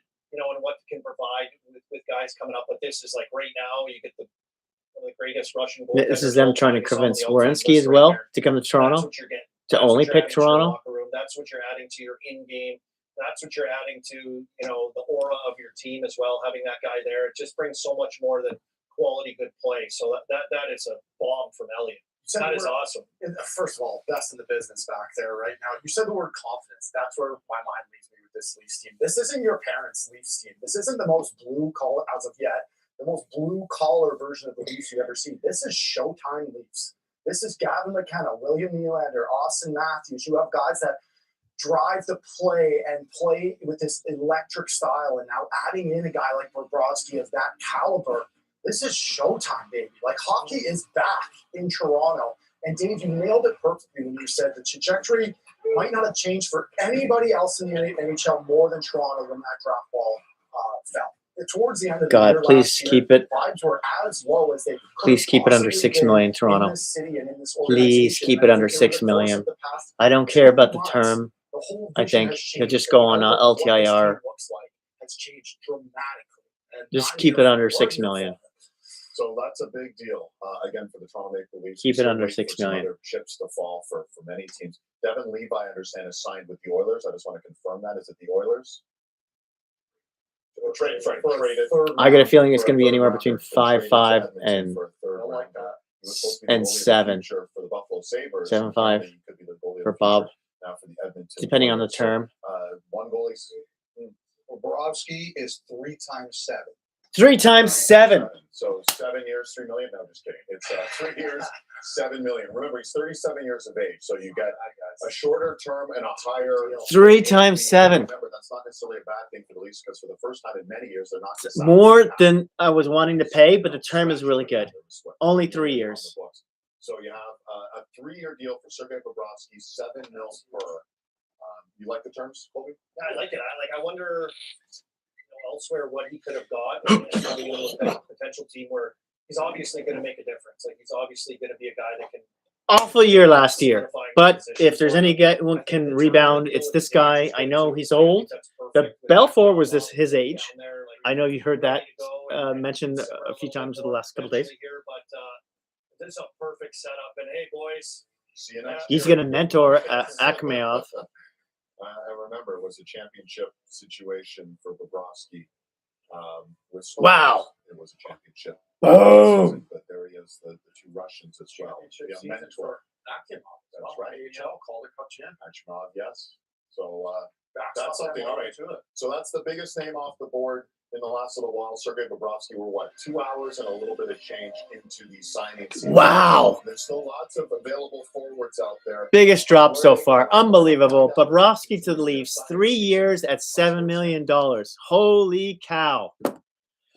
Yeah. Why am I so excited about a goalie who had a horrible year last year? All of Florida did. They've got the defense, maybe this is also going to convince Werenski to come and only pick Toronto because now he knows he's good friends with Matthews. He also knows Roslovic well, obviously. And I'm trying to think of some other connection here. And Bobrovsky, and now Bobrovsky. So he knows they're going to be competitive. Wow, this makes me think that the chances of getting Bobrovsky are even bigger. This means I think the Leafs now have $14 million in cap space left, but I don't know what Sissons signed for. That's the only thing. 14 million, and I don't know minus the Sissons contract. I think that's where they're at. And then they have to fit, if they were to get Werenski, they'd have to fit him. Ooh. And then just fill around with if they get Werenski and get rid of they could get rid of Riley, that would free up 7.5 or whatever he's making. It's around $7 million. Bring in Werenski, who is making how much? I mean now we're just talking we're just talking cap. Werenski is a left shot, by the way. He's making just over 9.5 million for the next couple seasons. So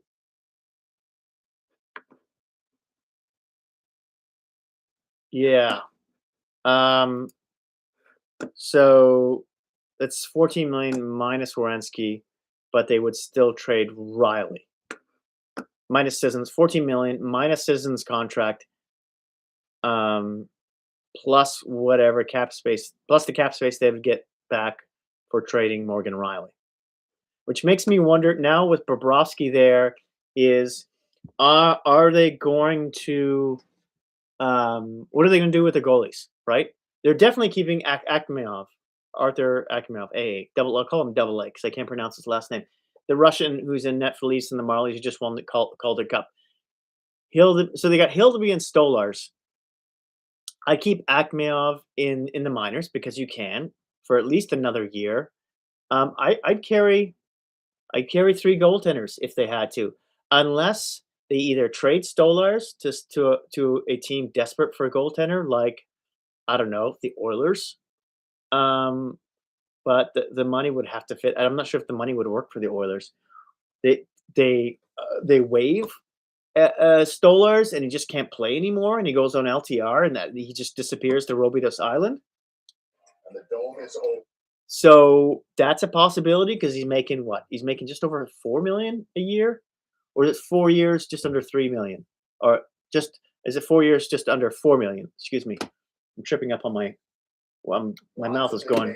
It's like I just smoked a. Kyle, Sam, and Jason with their thoughts on the forwards. I won't finish that sentence. Okay. Available. Right in Canada Day last year. Jason. Wow, Bobrovsky in Toronto. Okay. Yankees, and like they never looked back from there. So yeah, we've seen a number of the UFA forwards that have come off the board. They're going to talk about Bobrovsky Three here. names remain of this year's class. I look at Anthony Mantha, even at Patrick Kane. Like there's some team out there that thinks they can. Hit me up in the chat. I would love to hear from you guys. More questions, more comments. I like to hear what you think of the Bobrovsky signing. Most interesting to me because you look at an Anthony Mantha 2 years ago, he comes to Calgary, he gets injured last year. He has a great season, 33 tucks, right? And big body. The thing with Anthony Mantha that everybody has to be aware of, he's a giant. Like this guy's tall, but he's not necessarily a power forward. Like he's not a power guy. He's a goal scorer. Going back to the Quebec League, Sammy, that's all he does, right? He puts a puck in the back of the net. Now, having said that, you go Mantha, you look at Anders Lee, like former captain in New York. What's the cost association there? You talk about leadership. Anders Lee, that's another center I would like them to get their hands on, although I think he might be a lefty. And he's old. To me, it comes down to speed and how you're building your roster with some of these veteran guys. That I just don't know where Roslovic fits in. I just if you want that sort of energizer pass. Yeah, Lee, Kane's a really fast 35. winger for me. I like to focus in on He's the left winger. I thought he was a center. Why did I think he was a center? 42 points, 19 goals, 42 points last year. To work in the power play. So sometimes you can take a step If back. he's only a left winger, forget that, because Leafs don't need another left winger. One thing they do not need. If you can improve that by, let's say, 3% with the addition of Kane, and you go from an 18% power play to a 21% power play because of his ability to play so well in that role, what does that mean in terms of wins? So you're almost taking like an analytical. Yeah, Anders Lee is strictly left wing. Okay. I think can help. I don't know why I thought he also played center. Yes, the fact that he can, make plays still and still do all that with the nifty hands and all Talking that. about Patrick How Kane is he here, gonna impact the grand scheme of the club where moving he might forward? go. He's a guy that I would definitely think about, and a fascinating guy to see where exactly he lands up. To be able to on a team that can give him the appropriate minutes to do those things. Does Patrick Kane fit with Austin Matthews? Like on a low contract. Does this make sense? You look at what's going on here at the Toronto Maple Leafs. They still have money to spend, and maybe that's something on a lower end deal that you do for a year just to. I heard but Kane again, wasn't a possibility You have to be in realistic Toronto. of where your team is and how you want to start to have the Cowens of the world having enough puck touches and some of these they don't have a lot of young guys yet, but they're going to be on the come see. So let's make sure that we don't do anything. He won't be a long-term deal, Kane, but let's make sure we don't do anything too long-term to get in the way of future projections. Of course, but when you look at what the goal is, especially for Toronto moving forward, it's to get it done here in the next couple of years to appease Austin Matthews to maybe a long-term deal and think about it in that way. So that would be awfully fun to watch for sure. You had Roslovic, but if you look at that sort of mushy middle, that's the Toronto lineup in years past where they're not able to really get that great secondary scoring. You had Roslovic. If Kane were to be that guy, you add that element to it as well. Like people didn't have a lot of great things to say about Nick Robinson, but at the end of the day, 14 or 15 goals in each of the last 3 years, you still have to find a way to replace that. Kane, I think, would be a very legit guy to do that. If you don't mind me putting a bow on it, if your power play improves by 3 or 4 or 5%, just the way you spoke there, and you bring Bobrovsky in, and he makes more timely saves, and now your penalty kill improves by 3, 4, 5%, that equation there is worth an extra 6 or 8 points. And when you're making playoffs by the slimmest of margins, and look at the Atlantic.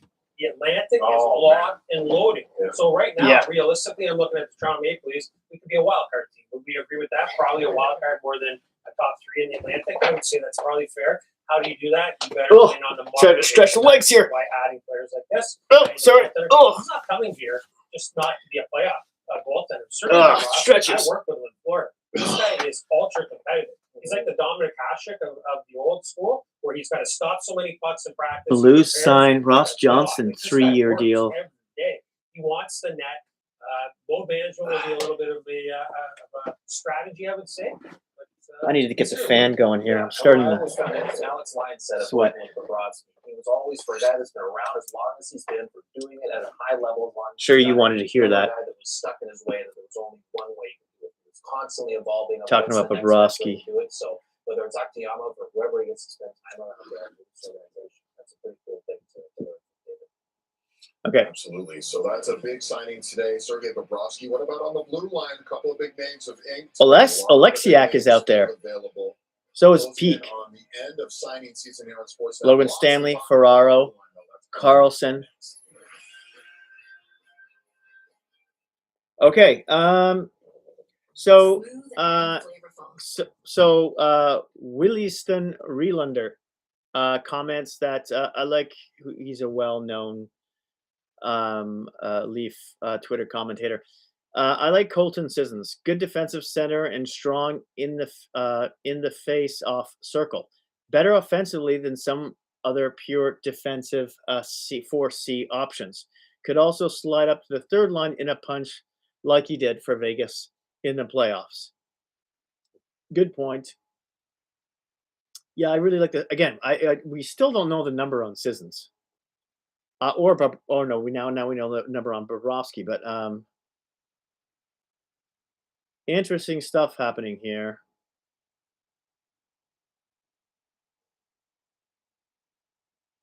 Dom Lucian does not like the Jacob Trouba signing for San Jose. In terms of the analytics are really bad on him.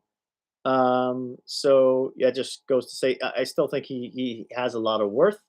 But he's just way overpaid at $8 million, 8.5 or whatever it was. 8.3, yeah.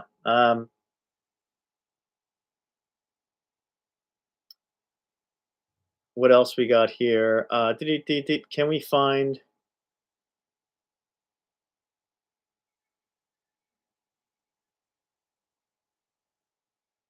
What are we looking at here?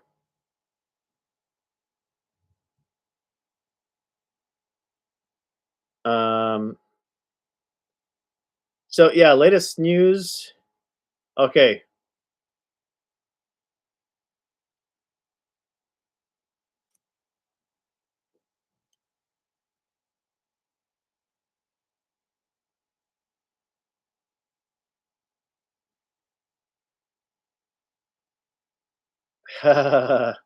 Jeff Villette just has a good commentary.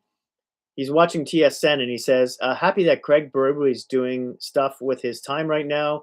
He's a good dude, but it's real awkward having him on the TSN panel while they're trying to plot out how to fix the team he just coached to their worst season in a decade.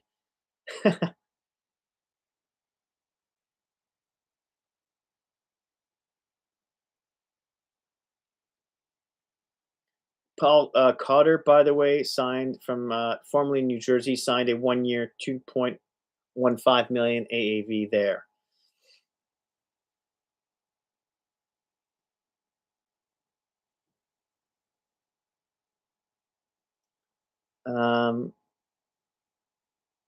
Some people are calling the Maselli signing in Islanders a smart one.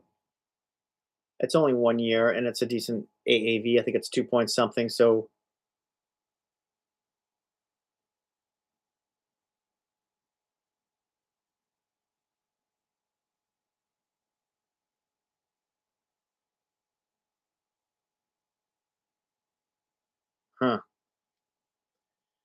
Oh, 5 million dollars. 2 year, $4.25 million AAV for Sissons. Keeping tight on term, they are going to immediately try to make themselves a lot better. 2 year, $4.25 million AAV for Colton Sissons. Well, we haven't seen a big move. That's a lot for a fourth line center. Wow. Out there.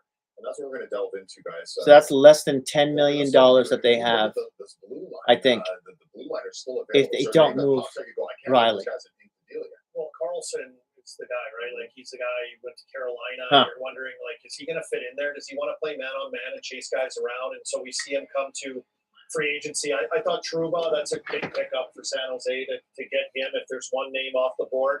And then one guy I always kind of talk about is like a really solid complementary guy. And like, you know, watching him in Pittsburgh the last few years, especially last year's Ryan Shea, and kind of how he's popped and what he's looked like. But as far as big name possibilities, we heard the guys in the boardroom talking about just improving your power play by how much and what Carlson could ultimately command in that position on really any team. If the fit is there, he's kind of the big name guy that we're kind of waiting to see, like what's his flavor, what's his fit, where does he want to be, and ultimately how can he affect that lineup and roster in some of those specialty positions from the back end. Yeah, a lot of right side guys going. You mentioned the left side now. Like another name, a couple down here. Jamie Oleksiak, it's out of Seattle. Big guy, one of the biggest defenders in the NHL, 6'7", probably 250, 260. Can bring you some offense. He's going to get you 15 to 25, 30 points. Can give you 20 minutes a night. He'll kill penalties. Has experience playing the offside and has a bit of jam to his game. He does not mind fighting, getting dirty. I like Oleksiak. He's something I don't mind the Leafs picking up. And your back end better instantly. And a little surprised he's not off the board yet, but expect it doesn't wait too long on Oleksiak because he's a big dude that brings a lot to it.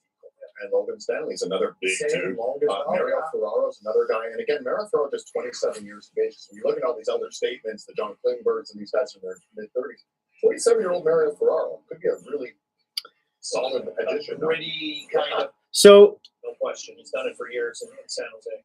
So sometimes it just takes a little bit longer. The marketplace has There he is. He's got the best smile in the NHL also. He's missing his entire front row. You could interview as well. Do you see a spot for him? Do you see a team, a landing spot where you go, this makes sense? Wonder if he comes to Canada.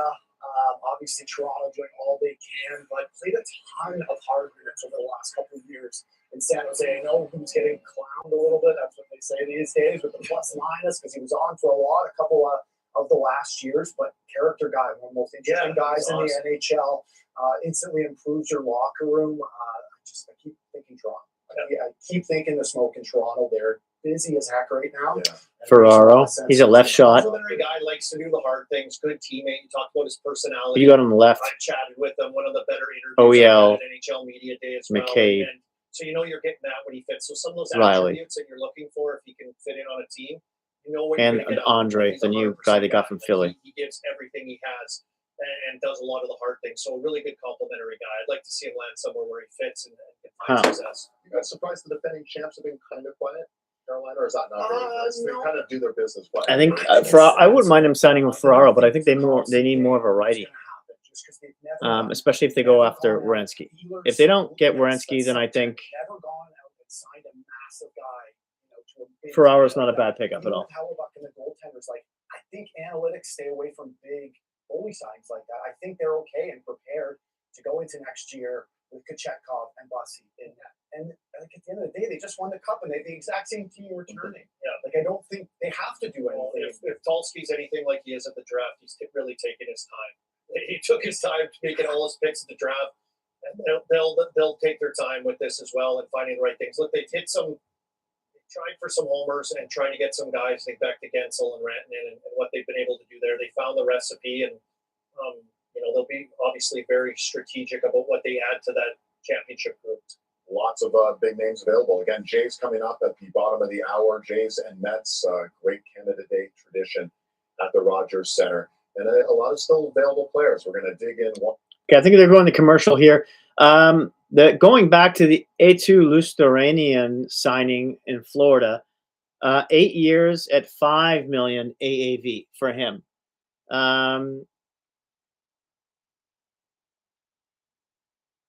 At $5 million, it sounds like he's a third line guy, but he's been there forever and he's done a really good job. So it seems like a good deal. He's young-ish, I want to say. I think he's around 26, maybe.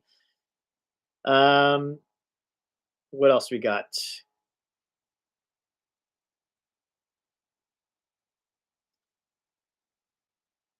Is it Bowen Byram now has the highest cap hit among defensemen?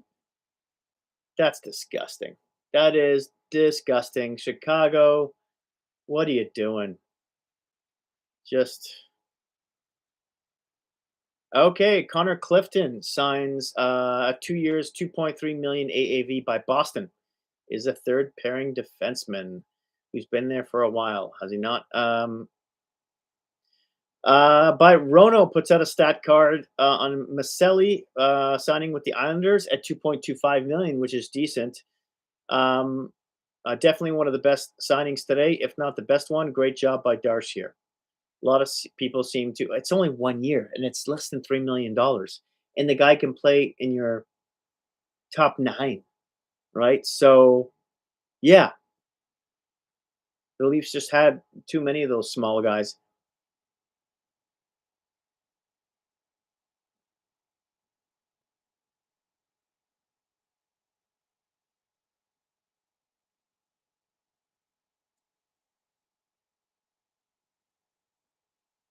Dom decision doesn't look like he likes the Leafs, the Bobrovsky signing.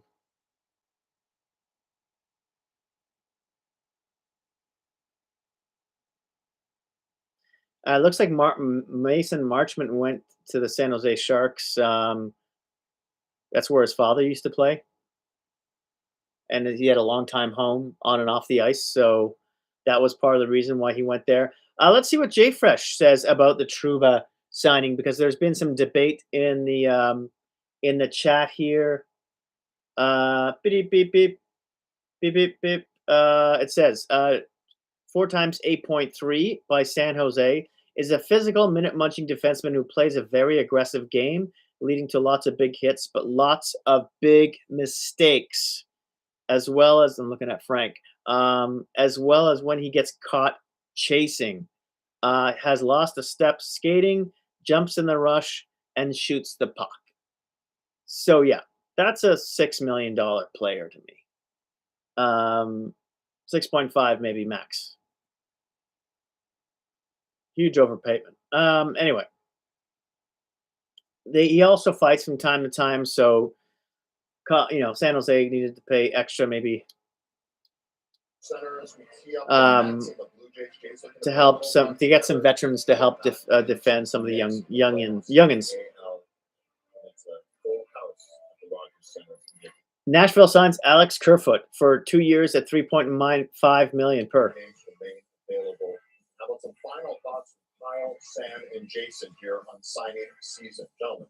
Yeah, David, 3 hours goes by very fast when you get a chance to spend some time with these two. So, Jason and Sam, with what we have seen so far, with what we haven't seen to this point in the early hours of the free agent frenzy. I'm going to comment on what here. Top of mind for you in terms of what's still available, or maybe what you've seen. Again, Luke Shen, Vancouver, 1 year, 2.25. Right, so maybe there's a few things that are being held up in some of the higher end guys like John Carlson, for example. When you look at, okay, what's happening with Hellebuck, what's happening with Dylan Larkin, Vincent Trocheck, Jason Robertson, those 4 guys to me are going to create an entirely different look altogether for what we might see here over the next couple of days. And teams in, out, Werenski is another one of those big names. I think those puzzle pieces and those guys falling, that's going to be the most fascinating element to all of this day for me, because I do think it impacts some of the bigger players still available. I'm waiting on the Montreal Canadiens to see if they add another defenseman or just do anything, period. The one thing that stands out for me, Kyle, is continuity. So the Montreal Canadiens have it, and they extend Ivan Demidov today. That's a nice piece of business. He's an RFA, but it's like you're signing your own UFA sort of in a weird kind of way. But beyond that, the Vancouver Canucks, what they established last week at the draft, with the way that they drafted it. Interesting comment here by Empty Netters. In a matter of 20 minutes, LA Kings have signed 4 players who, by the start of next season, will be 41, 39, 35, and 34. And Hughes has certainly talked about, he tried to do something at the deadline, it didn't happen. He has talked about feeling he could do something of substance here moving forward for Montreal, and a lot of racetrack left to go in this offseason. Yeah, it's going to be busy. And again, 32 Thoughts podcast, Elliot Kyle will put a bow on everything in the next few days. All right, put a bow on this show, gentlemen. Now let's start with you, Colby. Any big storyline we should keep an eye on? Anything that's caught your eye that's happened so far? I'm with Sam with the trades. First of all, I still think that's so curious. Like the stuff that we saw coming in. Devin Levi is off to Edmonton. And the big goaltender guys that are out there potentially to be moved and what that could look like. But for me today, looking at the Leafs and looking back to the draft, they do get McKenna. They get for a third-round pick in as well. 2028. Bobrovsky's just like Levi is a risk. He used to be that's thought of as a really good goaltender prospect. both, especially for the Leafs with the quality goaltender that he is. Now, I do think about the number 72 that Bobrovsky wears as well, and we know McKenna 72. Bobrovsky got 72 from Frankie Vetrano in Florida. He got a Rolex watch, a bottle of wine, and some McDonald's cheeseburgers, I guess. So what that's going to look like coming the other way. Bobrovsky did wear 35 with the Flyers, but that's something I'm looking at too with those two getting together this year coming up in Toronto. A lot of time to iron those issues out. I need McKenna at 9. That's what I Yeah, you want the single-digit skill number. I look at the defensemen today. First of all, they're Freach, take it. Preach, breaking news. One last one here. Look, Teddy Bluger, Toronto. He was in Vancouver. Wow, another one. So I think he's going to Toronto, and it looks like Scott Lawton's going back to the Kings. Wow. Ah. Busier than- Bluger is 2 years at 2.5 per. Thank you, Elliot. Good 2 stuff. years As at always, 2.5 per. It's 2 years. It's this window right now. You see exactly Bluger. what they're trying to do with every guy. That's a little expensive for a It's 2 fourth years. liner. This is the time for them is now. Showtime Leaf season is upon us. Next 2 years should be fun. So lots of big names still available out there. The news will trickle in. Of course, Elliot Friedman and our gang will have it for you. Sportsnet Central will have every last signing. That's it. Hockey Central signing season. This is a special time for us. Yeah, thanks so much for all of you watching, cheering, Really? alongside with us. Enjoy the summer. A special thanks to our executive. Is that it for the producer, show? Darling. He's led our special event coverage over the last 12 years here on Sportsnet. Always does a bang-up job. And we say thank you for your viewership. Enjoy the summer. Happy Canada Day. We'll see you next fall for another year of the NHL on Sportsnet. For the Jays and Mets, enjoy. Wow. That show was kind of short. I expected that to go longer for Sportsnet in the signing season anyways. I wonder if I could probably do. I wonder if TSN is still going here. So they just signed Teddy Bluger as well. The Toronto Maple Leafs, that is. I think I want to say they said $2.2 million for 2 years. He's a really good. He's another center. Really good defensively. Played with Joshua and had some success with him in Vancouver. Seems a little expensive for a fourth liner. He was playing third line in Vancouver. So yeah, I mean, they should have a really good fourth line, but I don't see, unless they have like either Sissons or Bluger playing third line, and then having Roslovic playing wing. I don't know. Lawton re-signed in LA, by the way. So there's that. Let's see if I can get TSN on here. I think I just have TSN World Cup. That's all. Let's see here. Give me a second. Yeah. Just looking. I think it's just all I have is with the soccer. I don't see any hockey coverage here, or at least not through my Amazon purchase. I think it was just for the World Cup. Yeah, just looks like it's games for the World Cup. So that means I'm gonna have to do the talking nonstop for the next little while. Probably at least 30 minutes, maybe more. Okay.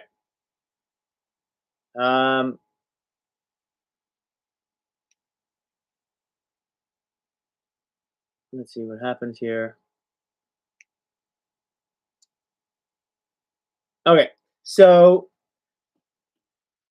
That's England's playing now. Okay, so Lawton resigns with the LA. That really makes me sad. The Leafs have it looks like England scored. The Leafs have yeah, so they signed Bluger as well. Interesting. Okay, so Jay Fresh says this about Colton Sissons. He signed 2 times 4.3 by Toronto. It seems pricey. So that leaves Toronto with like $8 million. I want to say $8 or $7 million left in cap space, and they're still talking about Werenski. Huh. Anyway, so Colton Sissons signed 2 times 4.3 million by Toronto. Is a fourth line defensive center who wins faceoffs and battles for pucks. So that's good news. Very good news. I like that. Rono, about the Bobrovsky signing. Rono is another analytics card place. They say Bobrovsky signed a 3-year contract, AAV of $7 million. He's a future Hall of Famer. That's all he says. I mean, really, he had a bad year last year, but so did the entire Panther team because of all the injuries they had, right? Bobrovsky plays really well in terms of he plays a lot.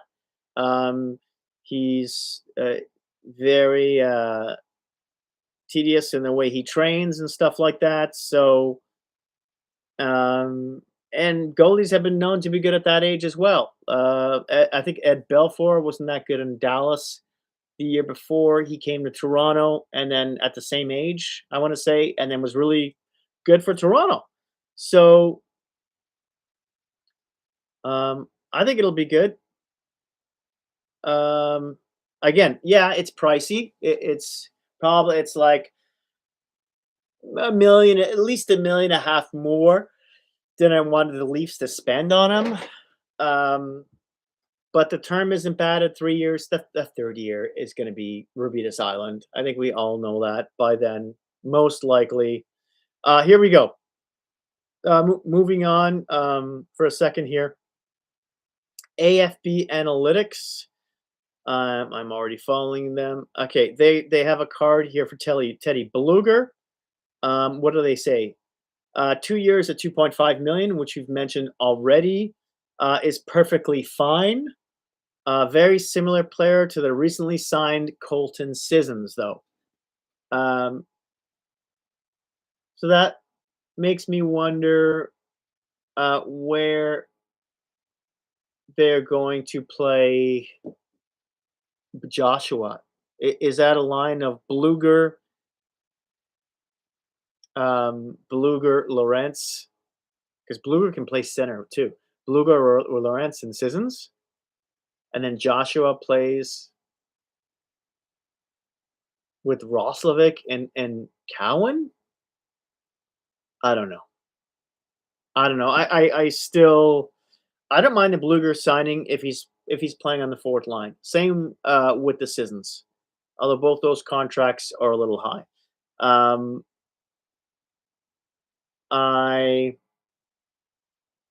It's the Roslovic one. I don't know. I don't. Is this purely to make? Yeah, he could be really good. Maybe he'll score as much as 25. But where is he going to play in the lineup? Who's he pushing out? Yeah. Sounds like they might be done with the forwards. They might fill around the rest with maybe some of the younger players from the Marlies for the Leafs.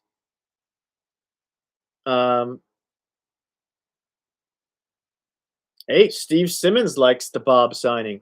Shocking. What else have we got here?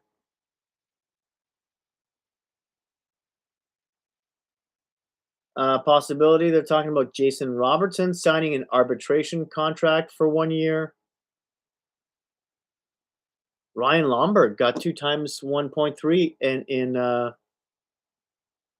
in Columbus. That's a guy I would have liked to see in the Leafs fourth line more than Lawrence, because he fights and he's very aggressive and anyway, maybe he's not a penalty killer, and that's what the Leafs need. I know Bluger, Sissons that they signed today are penalty killers.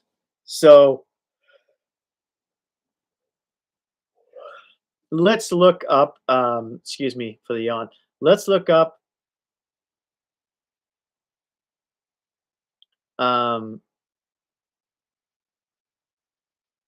Zach Aston Reese signed with the Philadelphia Flyers. Aston Reese agreed to terms on a 2-year. What? First year is 850K one way. Second year is 700 to 900K two way. Whatever. It's Aston Reese. Yeah, Scott Lawton heading back to LA. That is so disappointing. I think if they wanted to really improve the dressing room culture and everything, Scott Lawton was perfect for that. He would have been a great third line center. You could have played Sissons with Beluga and whatever, and either Lawrence or Joshua on the fourth line, right? And then on the third line, you could have had Lawton with Cowan and either Joshua or Roslovic or something. Yeah.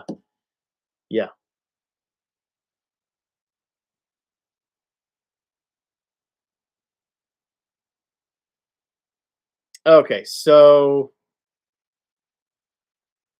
Nick DeSouza says something about here. Let's see what he says about the Bobrovsky signing. He says, anytime you are signing a 35-plus UFA goalie on July 1st, there are obvious risks. But considering the other teams looking for a goalie at the potential upside of the deal, you take this every day. Leafs aren't done, but we are in for a pretty fun season.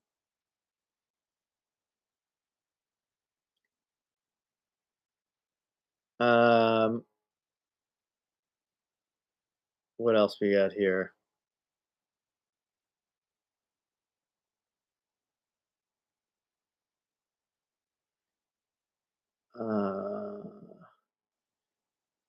The Rangers have Adam Fox in his prime. I think I'm going to go for another 20 minutes or so. What do we got in any Capital news? Nothing. Yeah, I haven't heard anything about the Capitals so far.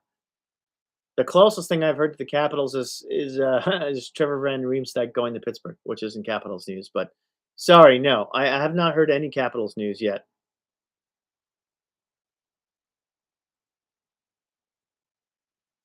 On the Rangers, having Adam Fox in his prime at a $9.5 million cap hit the next 3 seasons and being completely out of position to make anything out of it is nauseating. Fair comment. What else? Do we have anything? Looking for Caps news. I'll keep an eye out here. I'm just going through the old Twitter feed to see what I could find out. I'm going to open up.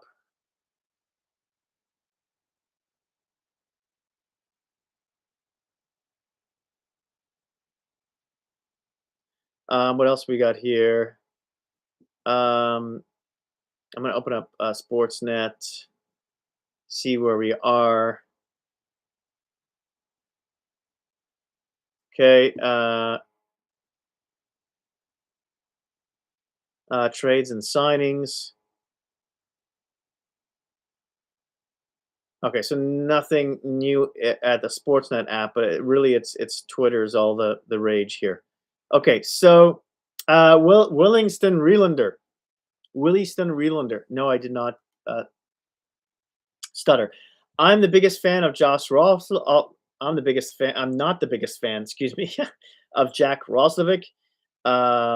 He's got a bit too much Max Domi in him for me. But the Leafs needed scoring, and he's got 20 goals in back-to-back seasons. Makes more sense why Michelli and Robertson were let go.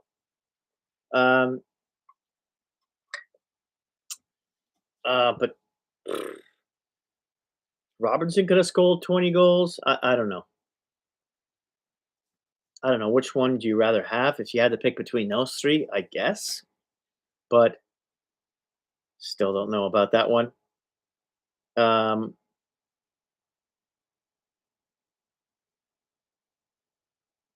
Jay Fresh mentioned something that there's no way they're keeping both Carlson and Letang after adding Korslak and TVR.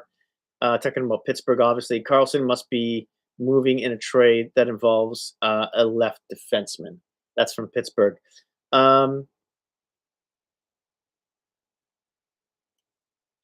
Interesting. Some news about what the AHL coach said about Devon Levi last year in November. You can see that on my Twitter feed. I'm not going to play that right now.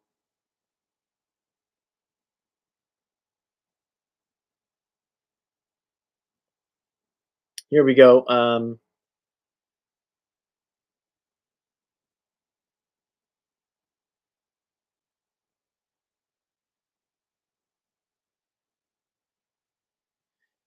On Zach Werenski. Elliot Friedman reported this morning things have taken a nasty turn. Don Waddell already tried to trade him. He nixed the deal. Now it's reported he's comfortable returning to Columbus next season. Yeah, he always was. He never asked to be traded. When Fried reports, that's Elliot Friedman, reports things went sour, you can take it to the bank. Columbus and Werenski don't want that out there. It depletes Columbus's leverage, which was what I was talking about earlier, and tarnishes Werenski's legacy in Columbus. Those fans will always be important to him. So yeah, so this is Darren Dreger he's just slinging so much shit around. It's unbelievable. 1 minute he's contradicting himself, tweet after tweet. So, but after they got Bobrovsky, after the Leafs get Bobrovsky, and his other buddy Roslovic, who Austin Matthews is also friends with, who's also friends with Werenski. I don't know. Maybe Werenski goes to Columbus and he says, it's Toronto or bust. That's why we heard rumblings of not having to offer Nyes in the deal. Anyways, I'll go on. He goes, so not surprised to see the damage control report that they hugged it out. The calculus doesn't change, though. Werenski's not resigning, and Waddell wants to move him before he walks for nothing. If nothing else is imminent, that's only because it never was. He has nothing to do with anyone having a change of heart. Columbus will continue to seek the maximum possible return, and they'll probably all tighten up on the leaks after the minor PR crisis caused by Darren Dreger, who's such a D-bag. Man, okay. Online, maybe not in person. Online.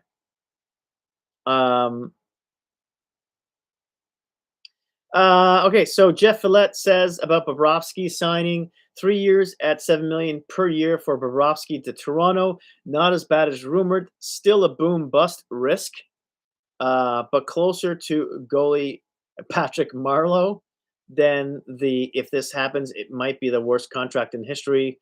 We were at the past couple of weeks. Okay.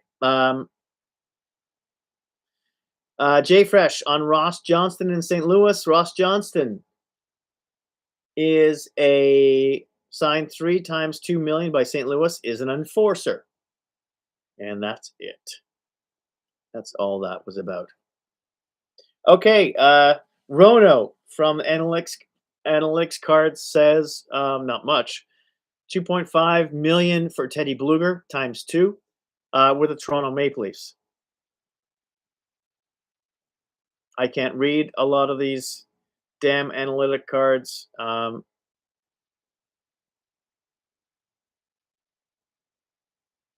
It seems like his defense capabilities are good. It's hard to.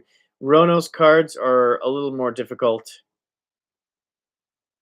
to read, but I'm not an expert with all this analytical card reading stuff. Anyways, okay, so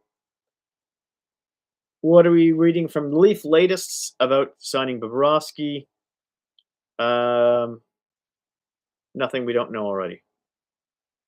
He holds a 517 by 316 by 58 record in 923 games with a 9.62 and a 912 save percentage over his career.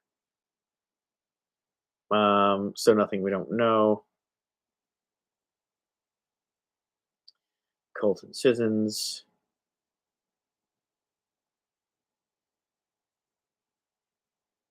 Cole Smith. Give me some fresh meat here.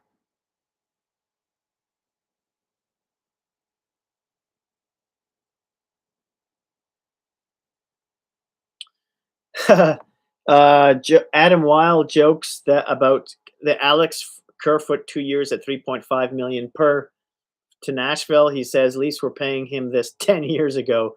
Good for him for still getting it.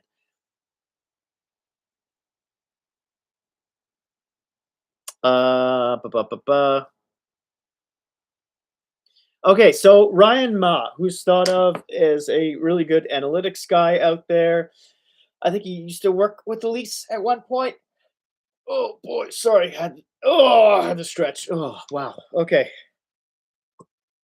He says after today, I'm going to switch my phone cover back to my summer cover, which is the ghetto box. Anyway, more like that.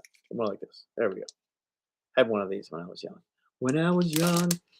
Okay, so back to Ryan Ma and his comments on the Roslovic signing for Toronto. He says because they signed a 2-year deal with $4 million AAV. He says much discussed was his relationship with Matthews last year, but a reasonable cost. Isn't a long-term commitment, and he can score goals. Happy with him as a Swiss Army knife that can play all over the top 9. Another quality right-handed forward. Yeah, he's with Domi in that way. He can play center or the wing. It's good that he's right-handed. Scores about 20 goals. Replaces some of the goals that left with Robertson and Michelli. His defensive metrics aren't that great, but like you said, he can play really, really good for like 20-ish games of the season and not so much for the rest. Jay Fresh has a Nico Hischier card for you New Jersey Devil fans. He says Hischier extended 5 times $12 million by Jersey. Is a first-line center with a balanced all-around game, great defensive stick, excellent in battles, clever in the inner slot, creative with the puck, and incredibly versatile.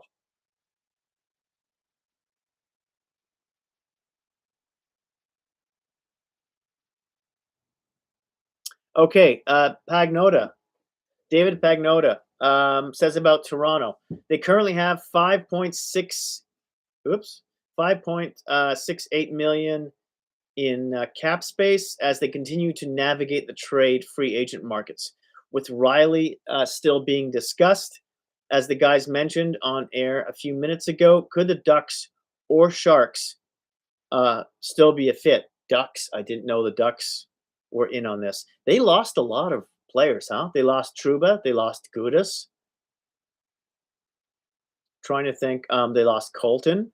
That's a forward though, but they lost at least a couple of defensemen.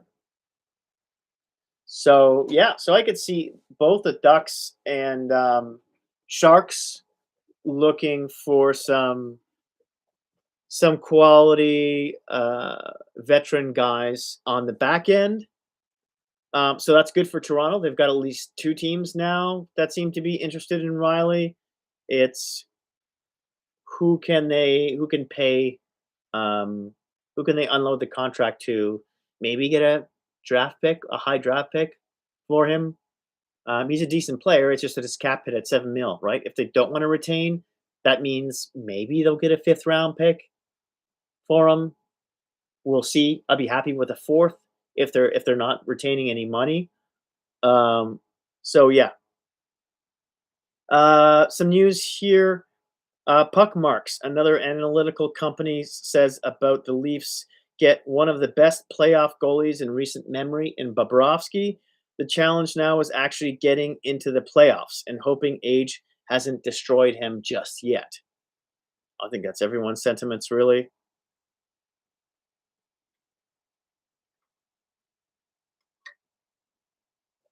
Jay Rosehill is very happy about the Bobrovsky signing.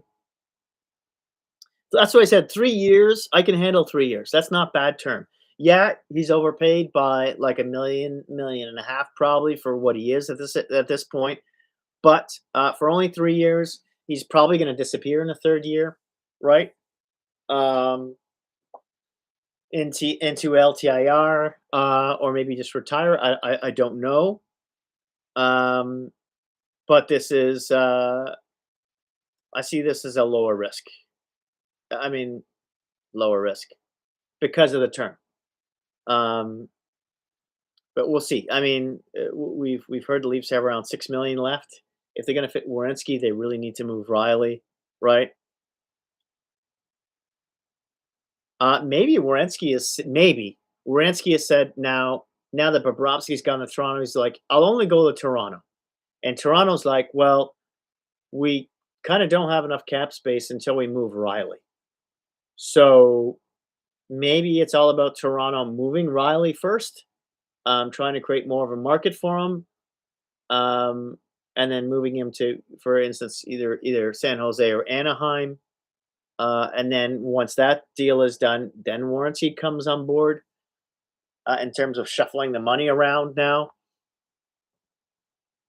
What else we got here?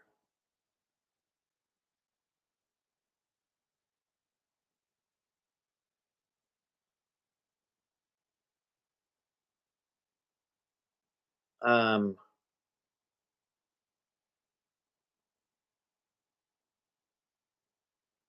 huh. There is some people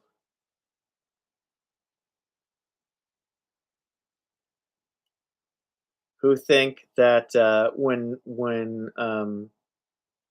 Rick Bowness had some harsh words to say about the Blue Jackets at the end of the season, he says something about I don't know if I'm going to be back, but if I'm back, I'm changing this culture.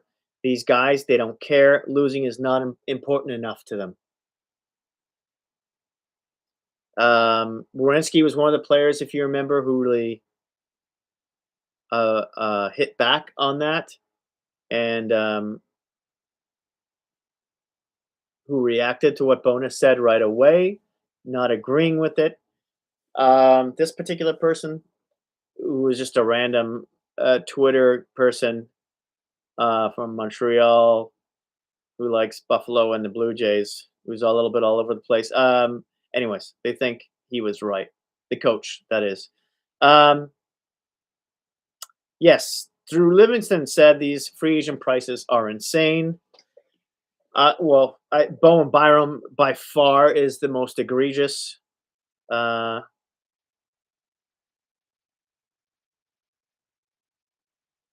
What is this? So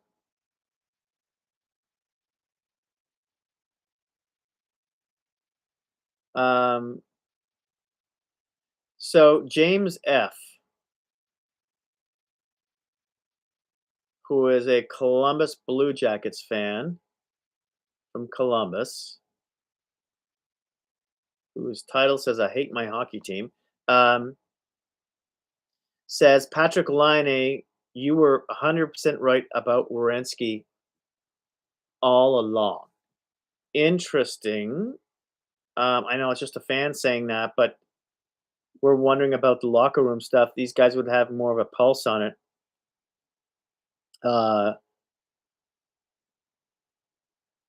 Okay, so I'm reading something on a thread here.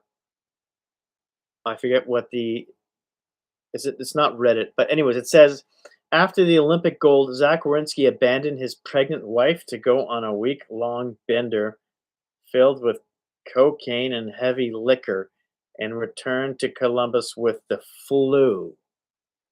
And the flu is in quotes. And proceeded to turn into prime Ladislav Smid when the Blue Jackets needed him to lock it down the stretch. Wow, that's some pretty I mean, that's just from some random person on Reddit or something. But okay.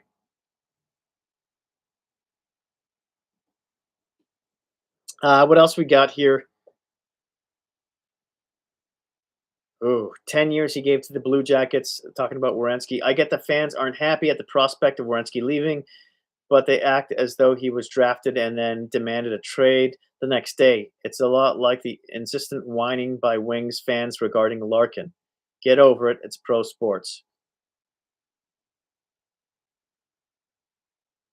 Interesting.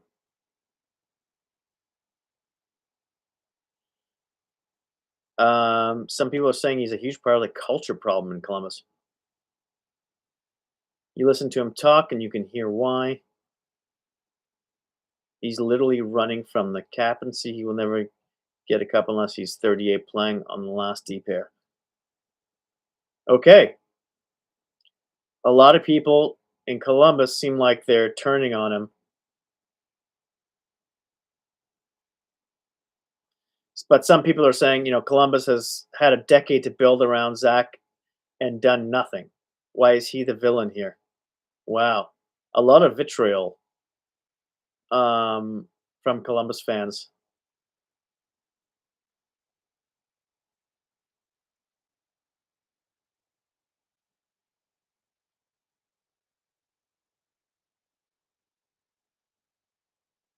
Huh. They go back to Werenski's comments on Patrick Laine, on what he said about the team as well after he had left to Montreal.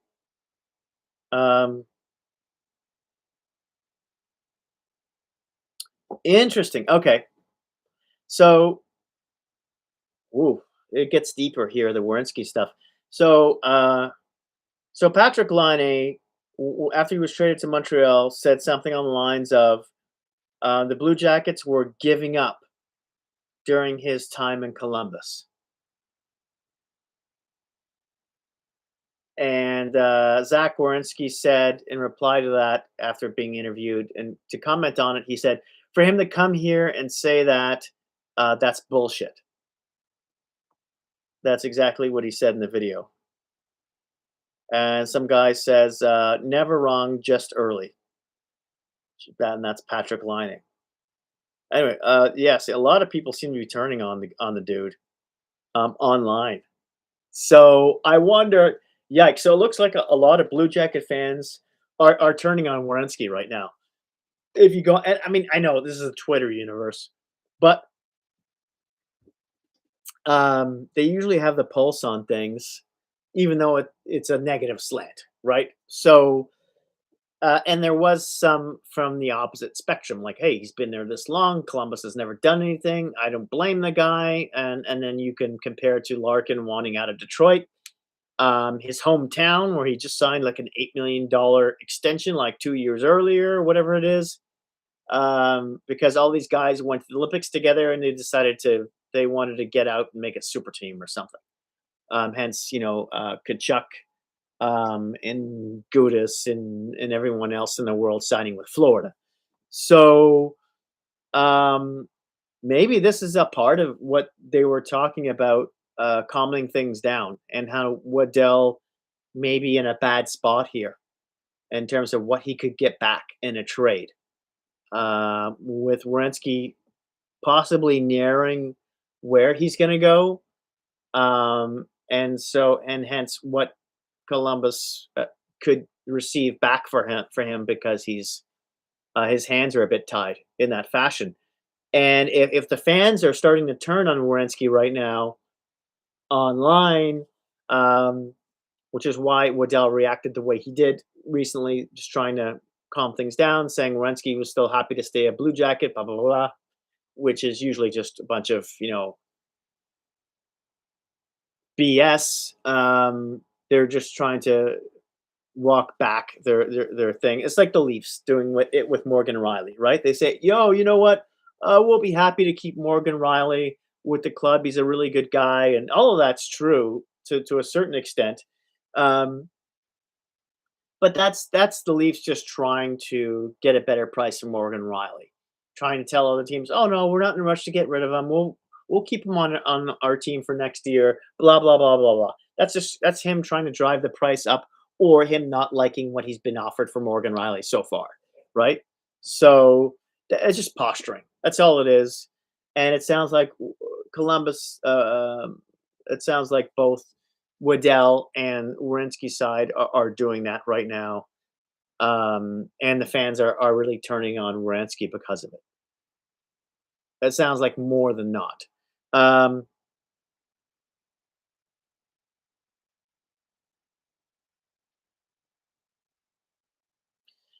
some talk about people loving a move, which would involve Patty Kane and Boone Jenner to the Leafs. We'll see how that goes. Uh,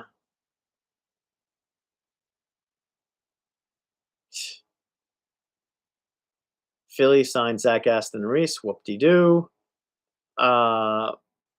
Jay Fresh is a Leafs fan. He doesn't like this. Oh, okay. Dom Lecision says Leafs sign a 4C in Colton Sissons. ... for a lot of money. Yeah, that's a big. Seems like a big overpay. Okay. So, but it is 2 years again. They had a lot of cap space.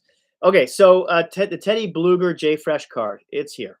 We'll see what it has to say. Teddy Bluger signed 2 times 2.5 million by Toronto. Is a depth center who played tough, uncharacteristically big minutes last year for the Canucks and shot 17%. So it sounds like that 17% is, well, the average is what, like closer to, I want to say around 10-ish, 11 maybe, between 9 and 11. That's the average shooting percentage, I think, in the league. So 17 is high, right? There's guys who have gone as high as, in 20, or a little bit over. Usually that tends to come back down. Um, so he's a depth center, I guess. It's just Toronto grabbing another depth center. 2 times 2.5 million for him, I feel like is a little rich. I didn't get that. We'll see where that goes. Yeah, I didn't get that either, Siri. Or is it what's the Oh, we have a Capitals signing. Capitals fan, you still around? We have okay. Capitals sign 1 year, 850,000. Johnny Brodzinski with the what? Yeah, what? Who is that? I don't know. You can look him up. Sounds like a very depth fourth line forward. That's the only cap news I've heard of today.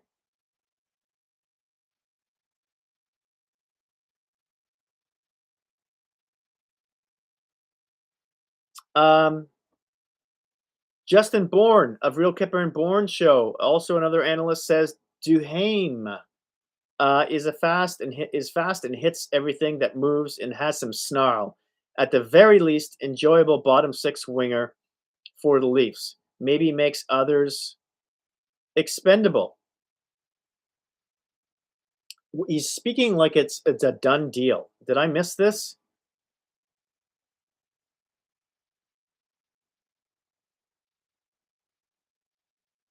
What did I miss here?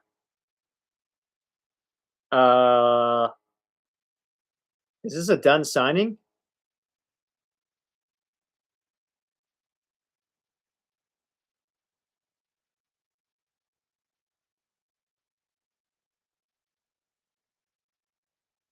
It sounds like this might be a done signing. Quillen was the other Leaf prospect I was trying to think of who plays center as well. It sounds Duhaime is one mean SOB. He's like a fourth line guy. Could this push? He was formerly of the Capitals, I want to say. I think he played in Minnesota as well. Is this a done deal? Like, what's the story here?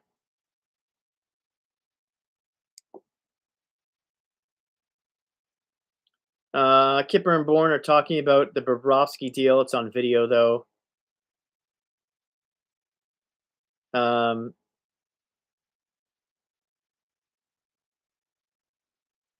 John Check, Luke Fox says John Cheka adds 3 UFAs who can play center: Sissons, Beluga, and Roslovic.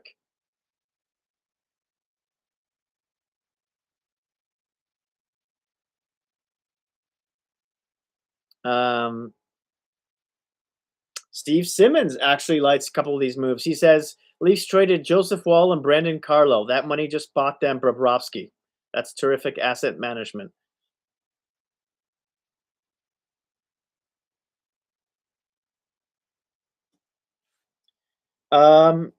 Big Head Hockey put his what he thinks the Toronto lineup will look like.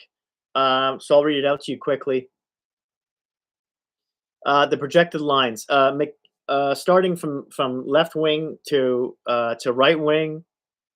Some guys are on the offside here. Anyways, first line: McKenna, Matthews, Nyes. Because we've heard a lot about Leafs saying they want to try McKenna with Matthews right off the bat. Nyes, that's him playing his off wing, right? We'll see how that works. But he's a guy who digs out the puck anyways, so maybe that's a bit more forgiving. But Nyes can be a really good passer too. He obviously goes to the net hard as well, so that could be a really good line. Next on the second line, you have Cowan, Tavares, and Nylander. I don't mind that. Cowan's got some bite to his game. Tavares goes to pick up the puck in the corner. Cowan to a certain extent as well. Nylander, not really. Third line, they've got predicted Joshua, Sissons, Roslovic. That's higher than I want Sissons playing. So he doesn't sound like he has heard of the Beluga signing, nor what we don't know about Duhaime either. We don't know if Duhaime. Fourth line, he's got Lawrence, Gru, and Pezzetta. I don't think Gru and Pezzetta are even going to be in the lineup. I think they're going to be in the Marlies. The defense, he's got McCabe and Radish. I could see that. But I could also see OEL and Radish. Then he has Riley and Tanev. Well, Riley's looks like he's good as traded within the next couple months anyways. And Tanev could be hurt for half the games in the year. So that's why I think they need another right shot. And then on the third line, they've got OEL and Stetcher. Stetcher should be, he's a right shot, Stetcher. I like the signing. Excuse me, they signed him a couple days ago for like 1.35 or something. He could be the 6th or 7th defenseman.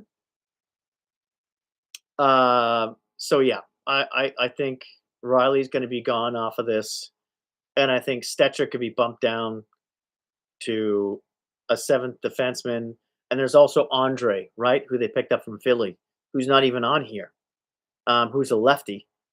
So who could either be a bottom pairing defenseman or another 7-8 guy, because Tanev gets injured, McCabe gets injured here and there, sometimes for a few games here and there. This gives OEL, who's getting older, a chance for a few nights off as well. This is all if they bring in like a Ferraro or a Werenski on the left side to bump Andre off, because McCabe and OEL are playing and Riley is going to be traded, right? And then he's got Bobrovsky and Stolars as the goaltenders. I can also see them carrying 3 goaltenders, or waiving Stolars, or Stolars being like, I can't play. My body's just Kaputski's. I haven't been able to rehab it. We'll see. I don't think if they decide to trade Hildeby, I don't think they'll do it until like after the first couple of months, 2-3 months into the season, because of the way Stolars gets hurt. But if Stolars is only playing like 1/3 of the games, hey Vlad, thank you for joining me. Hey Vlad, good to have you. Haven't had much Capitals news, but thanks for coming. Appreciate that. Everyone who pops in, friends, family, or foe, give me a thumbs up. Really help with everything, as well as if you're not a subscriber, please hit that big fat button as well. It looks like Oliver Bjorkstrand, by the way, he's going to the New York Rangers. Don't know what the number is on that yet. That's by Elliot Friedman. Andrei Kuzmenko signed a 1-year, $5 million contract by Pittsburgh. Is a middle six scoring winger and makes up for near league worst skating and physicality through sheer craftiness.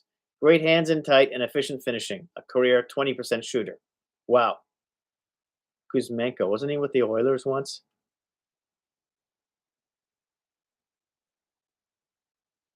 Okay. Pittsburgh signs him for 1 year at $5 million. Probably some guy they're going to flip at the trade deadline, right?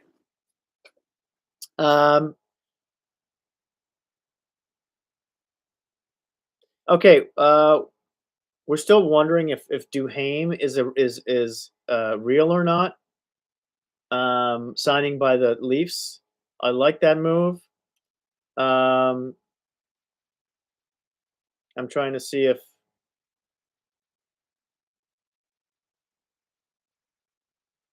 Bjorkstrand, by the way, got from the Rangers, got a 1 year at $4,500,000. Vincent DeHarnay, Washington News, Washington News. Washington Capital News. They signed Vincent DeHarnay for 4 years at $4 million AAV, just over $4 million AAV, 4.2. Okay.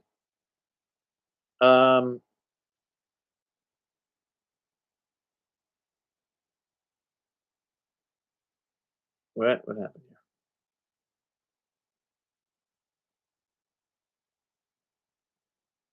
Signings. Okay. Nico Dawes, the goalie, signed a 1 year, $2.2 million, 2 year, $2.2 million deal.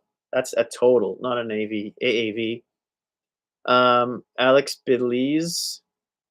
Belzile, 1 year at $850,000 by Montreal. Phoenix Copley, the goaltender, former Washington Capital, signs a 1 year at $850,000 by Columbus.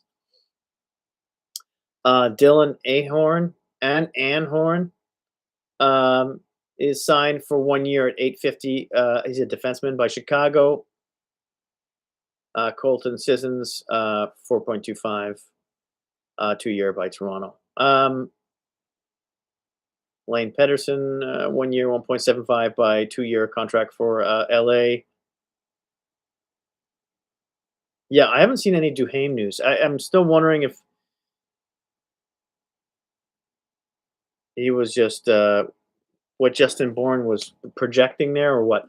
Okay, so Williston and Relander mentioned something here that I talked about before.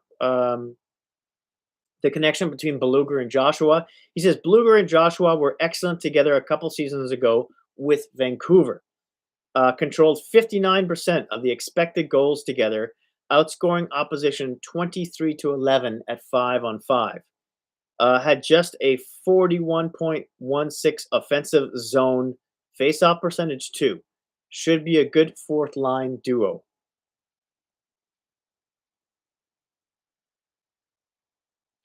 Does that mean Sissons is the third line center? Or is it Roslovic? What's happening here?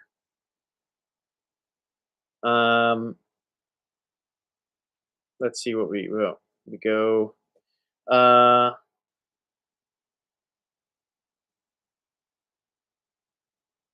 Okay.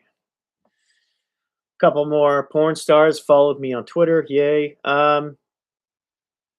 The Rangers signed Joe Veleno to 1 year, $1.2 million. Ho hum.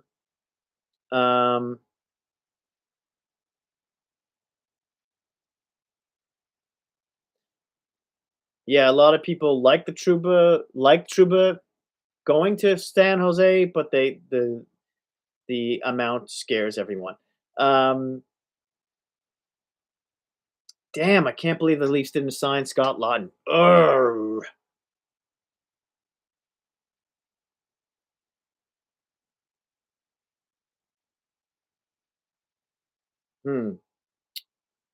Where else are we going here?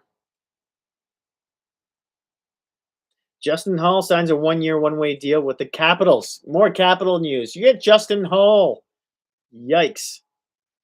He's like an eighth defenseman. Really? He's very in his play, up and down in his play. He's not a big guy, not physical whatsoever, though. He's a half decent puck mover, not that fast a skater. I don't know what's happening there with their defense in Washington. Okay.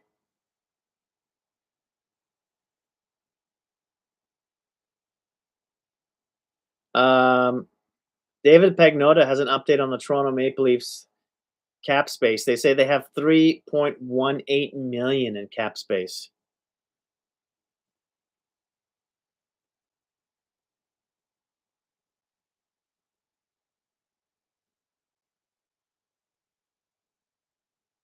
So they really want to get rid of Riley's all his cap space. So I don't know. So the Riley thing probably has to happen soon because if Werenski deal doesn't go down, they have to get someone on the left wing, right? It sounds like they have enough lefties that they can get by, but like OEL, like if you're not including Riley, if Riley gets traded, and they don't get Werenski, for instance, let's say who's left? There's OEL, who's a lefty, McCabe is a lefty, and Andre's a lefty, right? So you have enough lefties there. You'd like one more. You'd like to push Andre maybe off into the 7th spot, because you're gonna need 8 guys, really. Tanev especially gets hurt a lot, and you want to rest some of the older players like from time to time, like OEL or McCabe on the. So I see Andre as potentially playing more, but I see him just filling in more than anything else. So if they don't get Werenski, does that mean they go after Ferraro? But can they get rid of Riley's money in time because they only have $3.18 million? So we'll see how that goes. Okay, so it is okay. So NHL rosters on Twitter says that Friedman says that Dunheim is going to Toronto. Let's see if I can confirm that.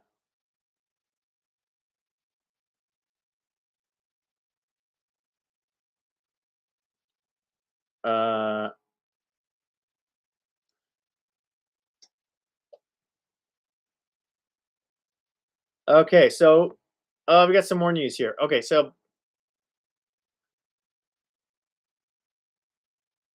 yeah, Vincent Desharnais, the Capitals, $4.2 million AAV for 4 years. Nick Jensen, the right shot defenseman, old guy, stay at home, not the best skater, but good defensively, signs in Anaheim for 2 times $2.25 million. Maybe that takes I don't know. He's a right shot though, so I don't think that takes Riley out of the equation there. He's a very decent bottom carrying guy. I think he was playing middle pairing with Ottawa. He was with the Capitals before that. Minnesota Wild have signed goalie Calvin Pickard. Wow. To a 1-year, $1 million contract. Don't they have 2 other goalies and right now who are signed? It says a 1-year, $1 million contract. It's a one-way deal. 14-year NHL goalie to fill in for injured Philip Gustafsson to start the season. Wild have also brought back Mason Shaw on a 1-year, 2-way, $850,000 deal in Iowa. Okay. Nick Jensen, Anaheim. So where's the Duhaime? Looking for the Duhaime deal. I don't even know where Vincent Desharnais played. Is it Vincent Desharnais? Yeah, before being signed by Washington. Was it San Jose?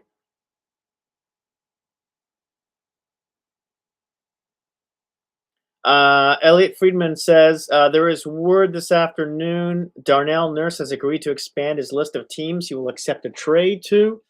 San Jose is one to watch. We will see where it goes. So they're probably looking at San Jose is probably looking at either Nurse or Riley. It's competition for the Leafs. Oliver Bjorkstrand got 1 year at 1 year at $4.5 million from the Rangers. Thought he could get more, a little bit more than that, at least in the sense of the term. Didn't he play with was he either Seattle or San Jose last? Justin Hall to Washington for next to nothing. So all Elliot Friedman says about Duhaime is that he says he believes Toronto will be signing Brandon Duhaime too.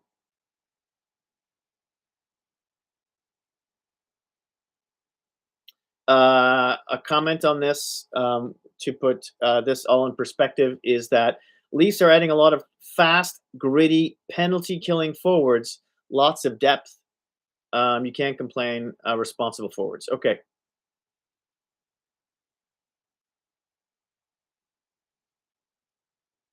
Fast, gritty, penalty killers.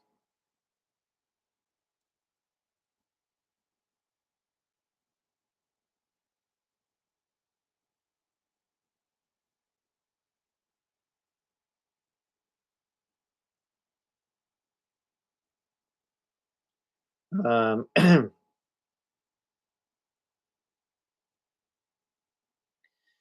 just looking through Elliot's Twitter feed here.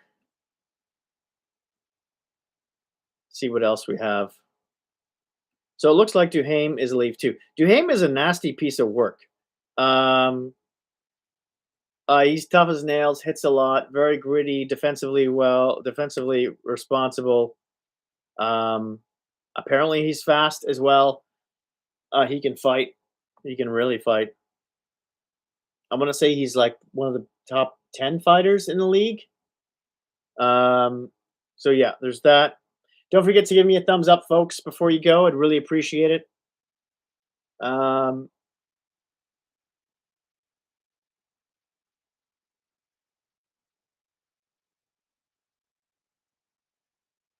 What else we got here? Yeah, Edmonton, when they got Devon Levi, it was for a third-round pick. Okay, let's refresh Elliot's feed here. Adam Beckham, 2 years, Colorado. First year, $850K. It's a two-way contract. I don't think anyone even knows who that is anyways. So yeah, so oh geez, I gotta stretch the legs here. Oh my god. Okay, so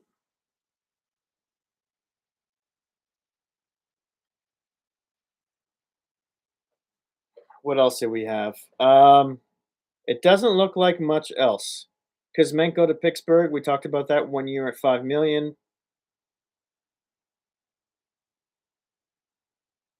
Okay.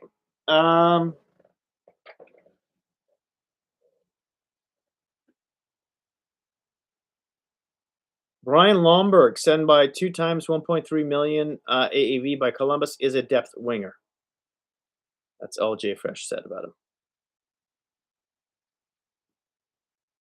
Okay. So there you have it, folks. Nick Algebra.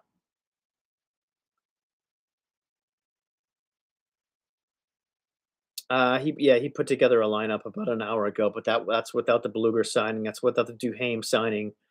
I'm not even going to get into that. He's got McKenna, Roslovic playing on the right side with McKenna and Matthews. He's got Nyes playing with Tavares and Nylander. He's got on the third line Sissons centering Joshua and Cowan, and the fourth line Quillen, Lawrence, and Grew. That fourth line may not even be in the lineup. Grew and Quillen are probably going to be in the Marlies. Quillen will probably be a call-up. Lawrence is probably going to be, he might get in as the last forward, but he's probably going to be a 13th or even 14th guy.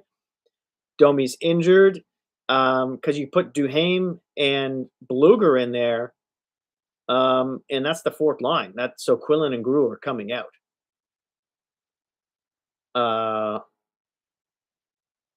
Yeah. And you may even see, is Beluga going to play with Joshua or not? Because they're both played in Vancouver together. Okay, so I think we're just gonna wrap it up here.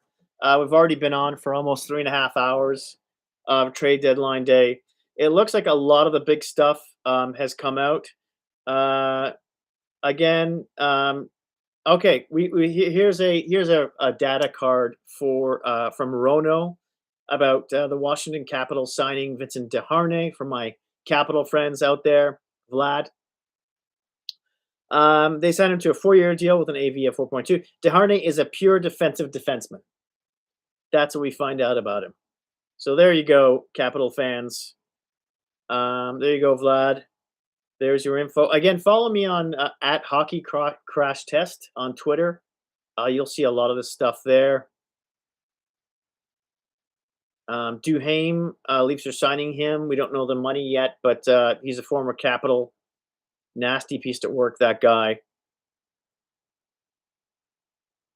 There was a card here on Lustoranian from JFresh who says it was signed 8 years by $5 million AAV by Florida. Is a middle 6 two-way forward who contributes very well defensively at 5-on-5 and on the penalty kill in tough matchup minutes. Good signing there by Florida. He's young. We've got a card for Nick Jensen signing with the Ducks. He's a right shot, by the way. Let's say that he signed 2 years by $2.3 million AAV by Anaheim as a veteran right-handed two-way defenseman who plays a low-key puck-moving game and draws more penalties than he takes. Decent signing by San Jose.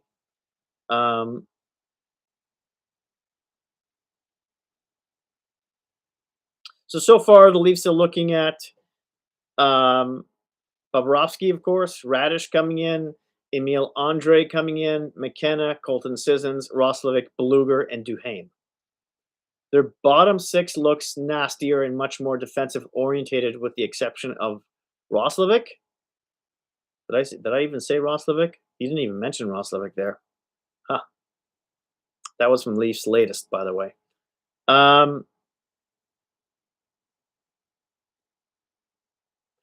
Leaf Update says one common thing between Roslovic, Sissons, and Duhaime is that they are all well above average in terms of speed via NHL Edge. Hiller did emphasize the need to be a team who skates well. Looks like a priority here in free agency.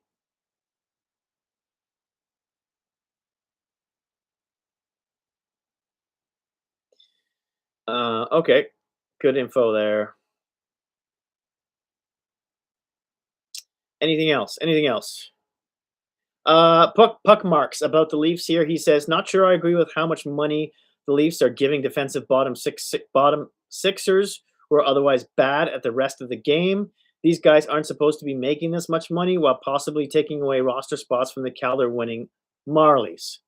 But they're all on short-term contracts with the exception of one guy who they gave 4 years to. Who was that? I think they were all of them. The rest of them are like 2-year contracts.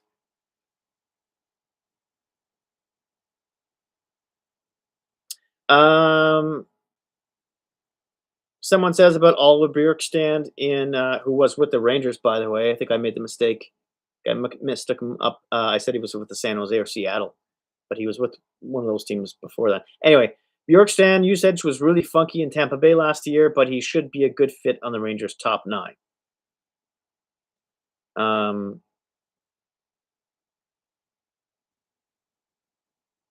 Okay, here's someone who's got a lineup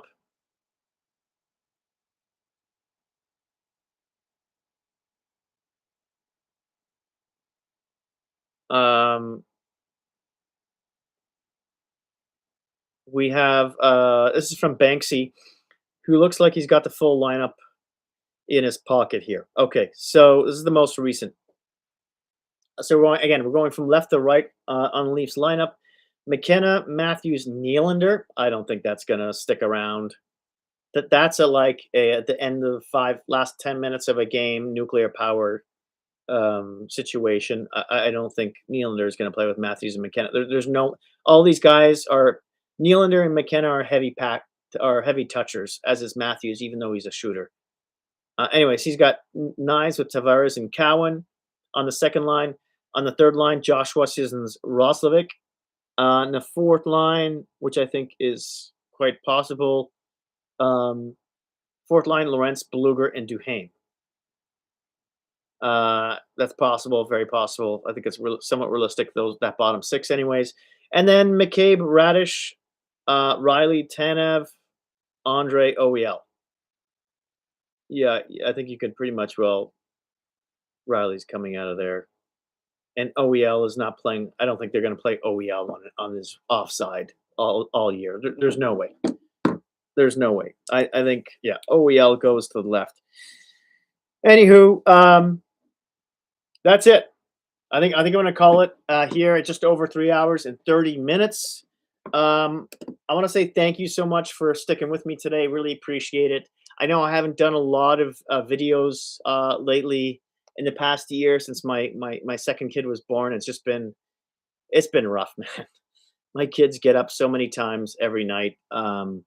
Sleep is an issue, and then times is an issue. All you who have children, you know what I'm talking about.